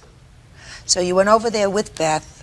You pull up in front of the house, and what happens? I see the family on the lawn. Which family? Everyone that you see here, with the sister. Okay. And Robert and the kids. Robert's there. I pull up. I don't park or anything. I just stop right there in the middle of the street. And Beth gets out of the car and goes to Robert. I get out of the truck. I'm standing by the front of the truck in the street. I see Bobby has some black gloves on and he has a basketball in his hands. I just go, well, you know, Bobby's, I don't want any part of this. I don't want to fight. I don't want anything to do with this. I know he has a tendency to hit people. I'm just going to stay right here by the truck. Bobby's brother shows up and gets behind Robert here. And Robert turns around and looks at his brother and turns around and looks at me and then throws the basketball at me and comes running and hits me in the head. What hits you in the head, the ball or him? The ball hit me, and then he hit me with his fist in the head. Who hit you? Robert. So little Robert comes running into the street with his hands up in the air, just no, no, no, no, no, like this. I see the little kid there. I see this guy walking towards me. And then He's already gotten to you, according to your story. He's already gotten to you and hit you. Yeah, he did. But then, you know, I moved. Go ahead. I moved away. And then Beth comes and gets little Robert, takes him into the house. And he comes flying at me again, and I just step to the side. I start walking forward after he's behind me, and I face his brother. And his brother just doesn't, you know, stays undecided, doesn't want anything to do with it. And so I walked right towards the truck and get in the truck and lock the doors. So you've been hit once with a basketball and punched once in the head. In the head. By him. Yep. All right, Mr. Cahill, tell me your version of these events, sir. Your Honor, the only thing true about it is he drove up and stopped in the middle of the street. He came out. My wife stayed in the car. My son was asleep. I don't normally keep my son up past 9 o'clock on a Friday night. Just tell me what happened, sir, not what you He normally came out do. of the truck and he came at me and he charged me. He swung at me once and I defended myself. That's the worst thing that I did. My mother called the police that evening. This incident happened before 1 o'clock. The police came out. They asked me what I wanted to do about it because he had no business coming to my house. I told him I wanted to just send him home. He called me 2 days later threatening to take it out on my son. I taped the conversation. I'd like to hear that. There's a lot of expletives on it. I've heard everything, sir. Can I hear it? Yes. Yeah, I think you'll be singing a different tune after Robert gets back after this week. And then if it doesn't change this week, it might change the next week. Maybe the week after that. Why would you want to take it out on a 6-year-old? I'm not taking him out. Because... Why would you want to take it out on him? Because I can. How's that? You don't go around hitting me ever. You don't go around hitting Tom, you ever. told me that. You don't ever hit anybody, ever. Do you understand that? You have no right to swing your fist, and I'm going to make you pay. And if Robert brings you here, that's what's going to do it. Tom, I was just there to defend myself. Come over here by yourself. Just come over here. Robert, you, Mr. Cahill, are going to be not happy. Promise. It's a promise from me to you. Okay, Tom. Okay, 1 o'clock, La Salsa in La Mesa. All right, well, I need to talk to Betsy. No more talking to Beth. Sit there and listen. Sorry, buddy. Tom, don't touch him. You. You. I can't wait till 1 o'clock. From 1 o'clock on, you're paying. Okay. Whatever you have to say.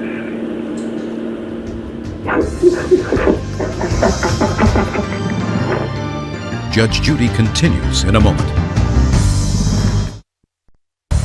Real cases, real people. Judge Judy.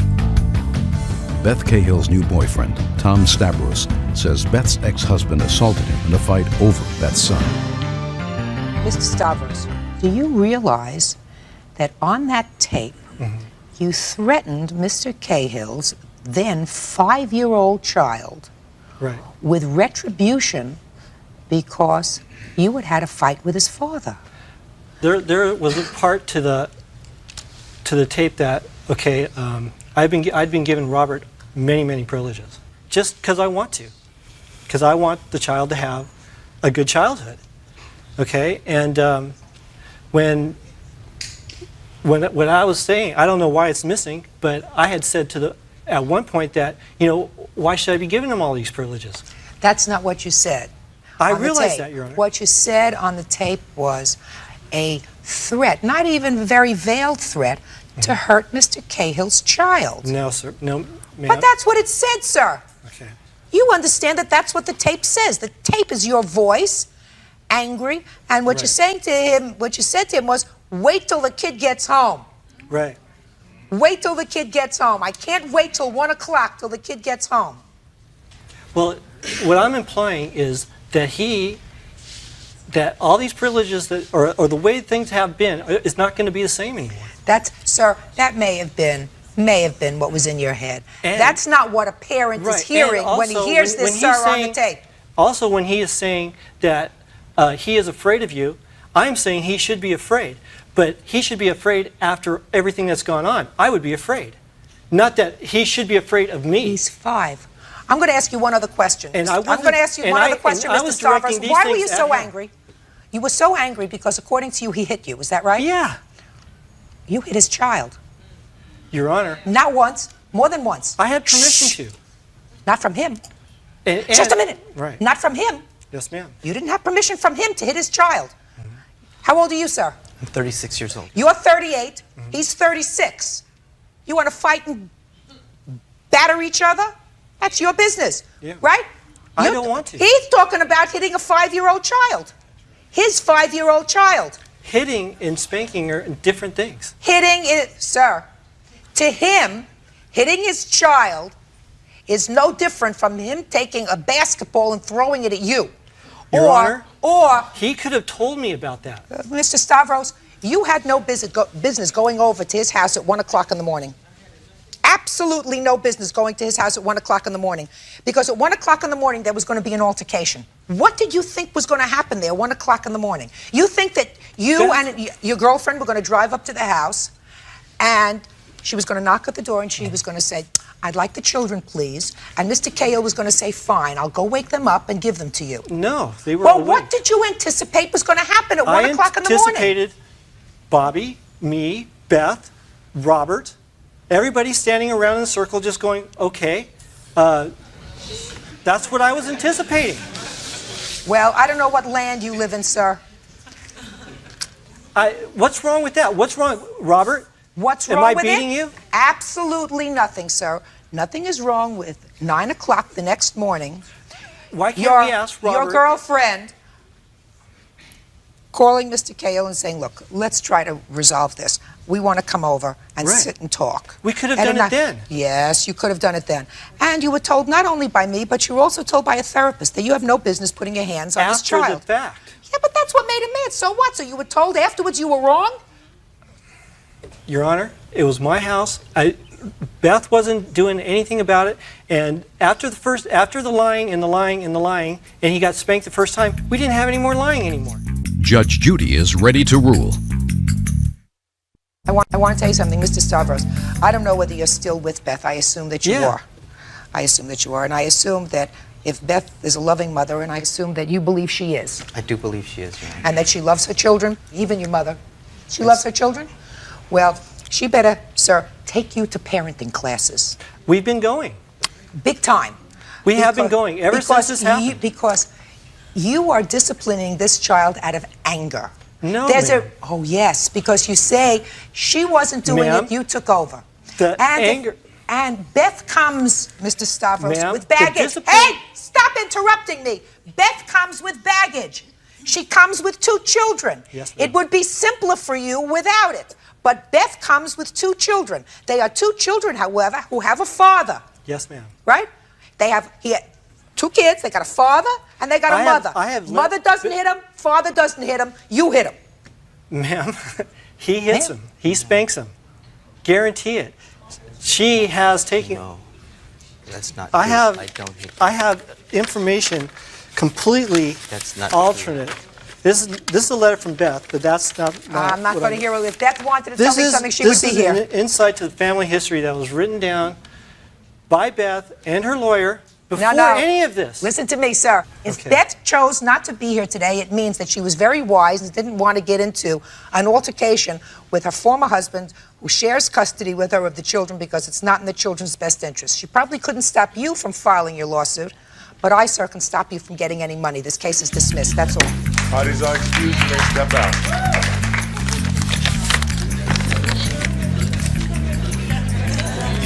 On the next case number 96 on the calendar in the matter of Cheatham versus Oldenkamp, Celine. Thank you. Parties have been sworn in, Judge. You may be seated. Have a seat, please. Ladies and gentlemen, let me first say that when you prepare papers for court, which are a complaint and an answer, and in your case, a countersuit, you're supposed to prepare them so that the judge, in reading over a file, can understand the nature of your lawsuit. And quite frankly, sir, I don't understand what you're suing for. Something about a computer, something about slander. I have no idea how this problem started. And quite frankly, I don't understand your countersuit either. So, go ahead, Mr. Cheatham. Now, there are three separate cases, as you know. The first case is that I had to move out of my apartment because it had gotten flooded.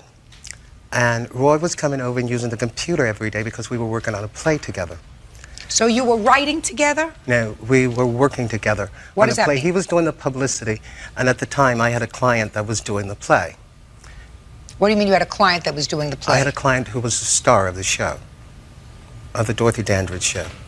So he was, and so he didn't have a computer, so he was coming over all the time to use a computer. So you're in the publicity business? I was helping him out, yes, working for him at his place of business. And Which was his apartment? His apartment, right. That got flooded? I never heard anything about getting flooded or saw any evidence of it. Go ahead. So, John suggested, John is my housemate, decided that we should leave the computer with Roy while we were out of the apartment and they were repairing it. Okay. That's the Apartment first got part flooded. of the case. You had your computer. You left it with him. Yes. Okay. Who bought this computer? Me. Do you have his computer? I have the computer he gave me as partial payment for back wages due for work I did at his address, which is also his business, which I worked at for a year and a half, helping him not just do one play, but his entire business. And I have files and evidence of the things I did, some of the things that I did while I was there. Well, so you say he handed this computer over to you as partial payment for the work? Yes, he said that he was in the process of brokering a deal to sell a painting by Goya, the artist, that his commission, he was selling it to a Hungarian count, and his commission would be at least $350,000. Did you tell him that? Your Honor, I can't talk about that case. That case is being in litigation as we speak. Well, yes. you have to talk about it, sir. Yes. I'm going to tell you why. Because did not he tell him. says that you gave him this computer, but that you were working on a big deal and that hopefully you were going to get your computer back. Is that right? No, he was going to pay me more money additionally. The computer was partial payment for monies due. And he came over to my house, set it up, and said he'd have more money for me when this went through this brokering deal, which I don't know anything about how it happened after that. Had you owed him any money, sir? No. Not He was for doing work.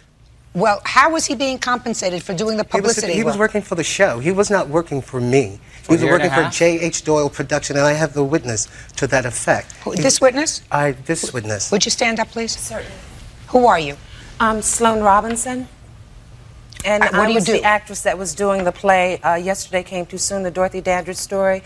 And I know that at that time, Roy came on to our production as a publicist. And I do know that they were working together on that production. That's one thing I did. The checks for that were supposed to come through Clarence to Roy. I never got paid for that either. And Just that a is second. One thing. From my knowledge, Mr. Cheatham was not responsible for paying Roy's fee. He's my That agent. was She the was the actress. production She would have no company. knowledge. The He's my agent. production Just a company was supposed to be paying his fee. How do you know that?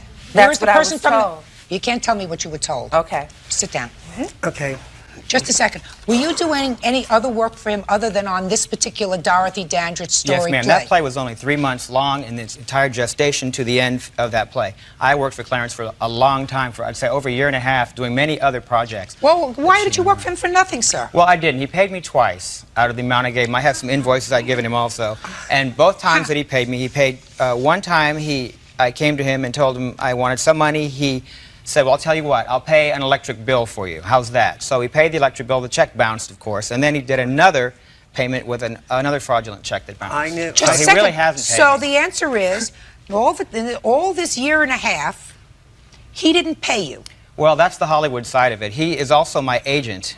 So, as my agent, he constantly would tell me, well, Roy, as soon as these deals break, I'll have the money for you. He's a very smooth talker. It's Just what he a does. second. So you were working for him, but he was also your agent and supposedly working for you. Yes. He needed money because Clarence never got him any work as a writer. So Clarence said, well, work for me as well while we're trying to get all this done. Plus, I had a full-time job all this time. How do This you was just expect? additional Are you a work. writer, sir? No, I'm not a writer. Well, what do you do?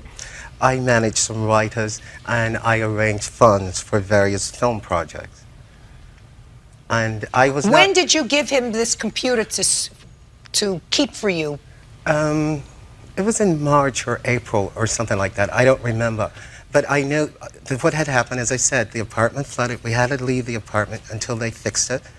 And I didn't want to put it in storage. He was working on the play. So therefore, I was trying to be a decent person and just let him keep it. But he said that John owed him money, and that I owed him money. He has never given me any invoices. I've not ever paid. He wasn't working for me. He had a full-time job. How could he work for me? He has copies of I the work invoices. all day. Clarence, I worked for you weekends have and not after worked work for all the me. time. I was at your house burning the midnight oil. This accordion file on the floor is a partial bit of the work Roy's Who are done you? for him. Just a second. Who are you? I'm his sister, and we what do live you have- together. are She's you the in other business? plaintiff. He's suing She's the Giselle. He's slander. suing me for slander. That's the one No, who just a second. slandered. You're his sister. Are you in business with him? I help him out occasionally, but I'm not technically in business with him, no. This is getting very complicated. How much time do I have this afternoon? Not much. Do you, you're Mr. Olden? Olden Camp, yes, ma'am. Olden Camp. You have a lot of businesses? I work full-time job in the daytime. And then What I do you help do? them out. In the daytime, I work administrative services at a company in the Valley. That means we help do supply and for an entire building of 200 people. And you live alone, sir? I live with Giselle. We're roommates. Right. Fine. Do you have your own computer? I have my own laptop computer, yes. Fine. Give him back his computer. That's one. Give him back his computer. That's the way he makes a living. You don't have another computer, do you? No, I don't. His laptop is just a sec. mine as well. What? We both use the laptop. Good. You can only use it one lap at a time. His computer goes back there. Now, what's next? The next is that Giselle, That's her. called Sloan, who I was working with, who's a business associate, and she will testify. And on the message, Sloan had said, Clarence, you have to listen to this message. I said, I really don't want to listen to it. It wasn't interesting, so she had to finally talk me into listening to it. And I quote exactly to you what Giselle said. It's the most heinous of things that you could ever accuse a human being of. She said, and I'll give you a copy of it, I just want to warn you about Clarence. He had the police come here about 1 o'clock this morning, which is true. I don't know what's wrong with him. He has turned his anger at me and Roy for some reason. You know he was arrested for child molestation last month. He has just lost it. I just want to tell you to watch out for him. Let's have lunch. Judge Judy continues in a moment. I am not in fear of this man. Why are you not in fear of this drunken guy who gets on the pipe? This guy is dangerous. Real cases, real people. Judge Judy. Clarence Cheatham, a Hollywood agent, says his former client Roy Oldenkamp did not return his computer, and that Roy's sister, Giselle Celine, slandered him. Did you leave that message on the machine? Yes, I did. Would you tell me first why, and then I'd like you to tell me what proof you have that Mr. Cheatham was in fact arrested on a charge of child molestation? I called and left that message because Sloan, in addition to being a client of Clarence's, is a friend of mine. She's been to my house, we're friends, and I look out for my girlfriends. I'm afraid of this man now, and I wanted her Giselle, I'm sorry. What now? That answers the why. Right. Now let's go to the proof. What proof do you have that Clarence this man was in fact arrested for anything? Okay. Clarence called my brother at my home. This brother? Yes, he called us to She bail was him out at the of house jail at the that same night. time when he called. This is my witness who was also there. They were home working. So Roy put it on speakerphone so he could continue working while Clarence was blethering away. And this is the witness that also heard the conversation of Clarence saying, "Come, can you bail me out? I've been picked up on child molestation charges." Tell me your name, sir. My name is James Shefflin.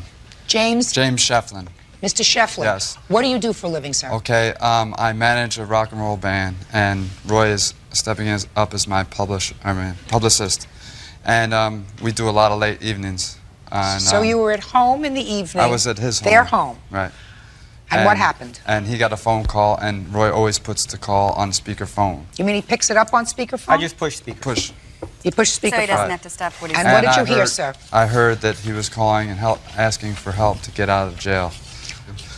He said, I need help getting out here. Is there any way you can possibly get me out? Okay. Mr. Cheatham. Yes. Were you, in fact, arrested? Not for child molestation. That's not what I asked you, sir. I'll no, tell you no. what Listen to me. Was I I'm arrested? asking you a question. Was Were I you, in arrested? fact, arrested? Yes. Nobody bailed me out. Mr. Cheatham, you were, in fact, arrested? Yes. When?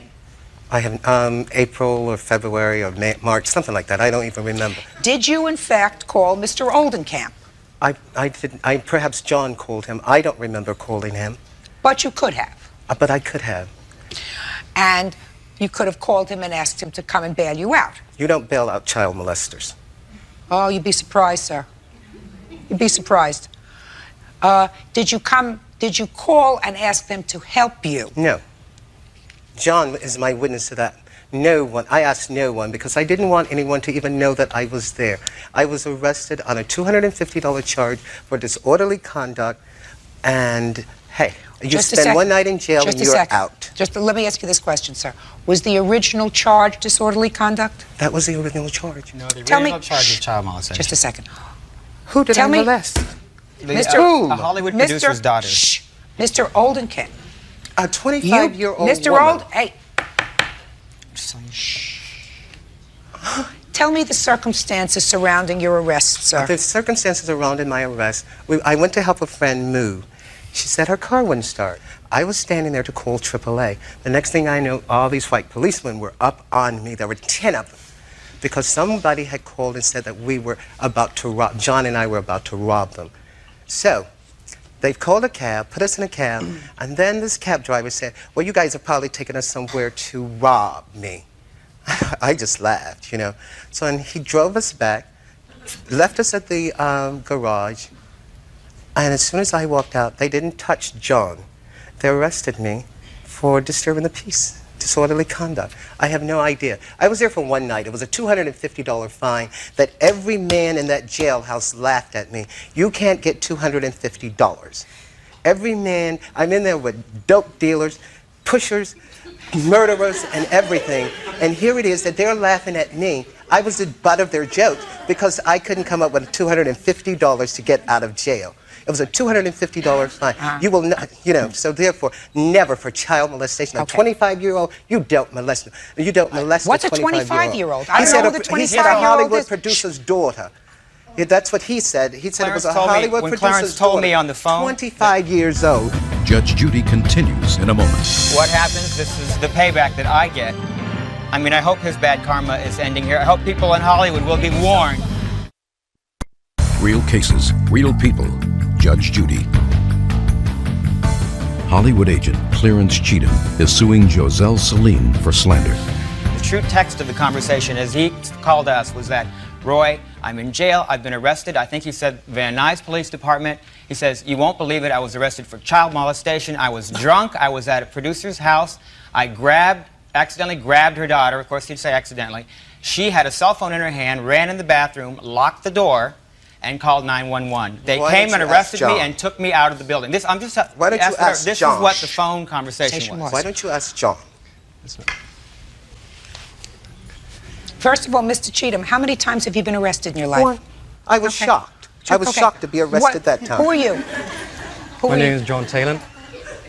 We sit together, and I mean the whole child molesting thing is not. Well, just a minute. Were you there when he made the phone call to the defendant? No. Okay, then you can sit down. But he was there when I was arrested. He knows why I was arrested. Just a second. Did I call Roy? That's the issue No, here. you don't know whether he called him or not. I couldn't call anybody out of the courthouse because No, I didn't know sir, how to use the Mr. phone. Cheatham, I want to tell you something. I believe, sir, that you called him. There's no question in my mind that I believe that you called him. I called him. I did not call Roy.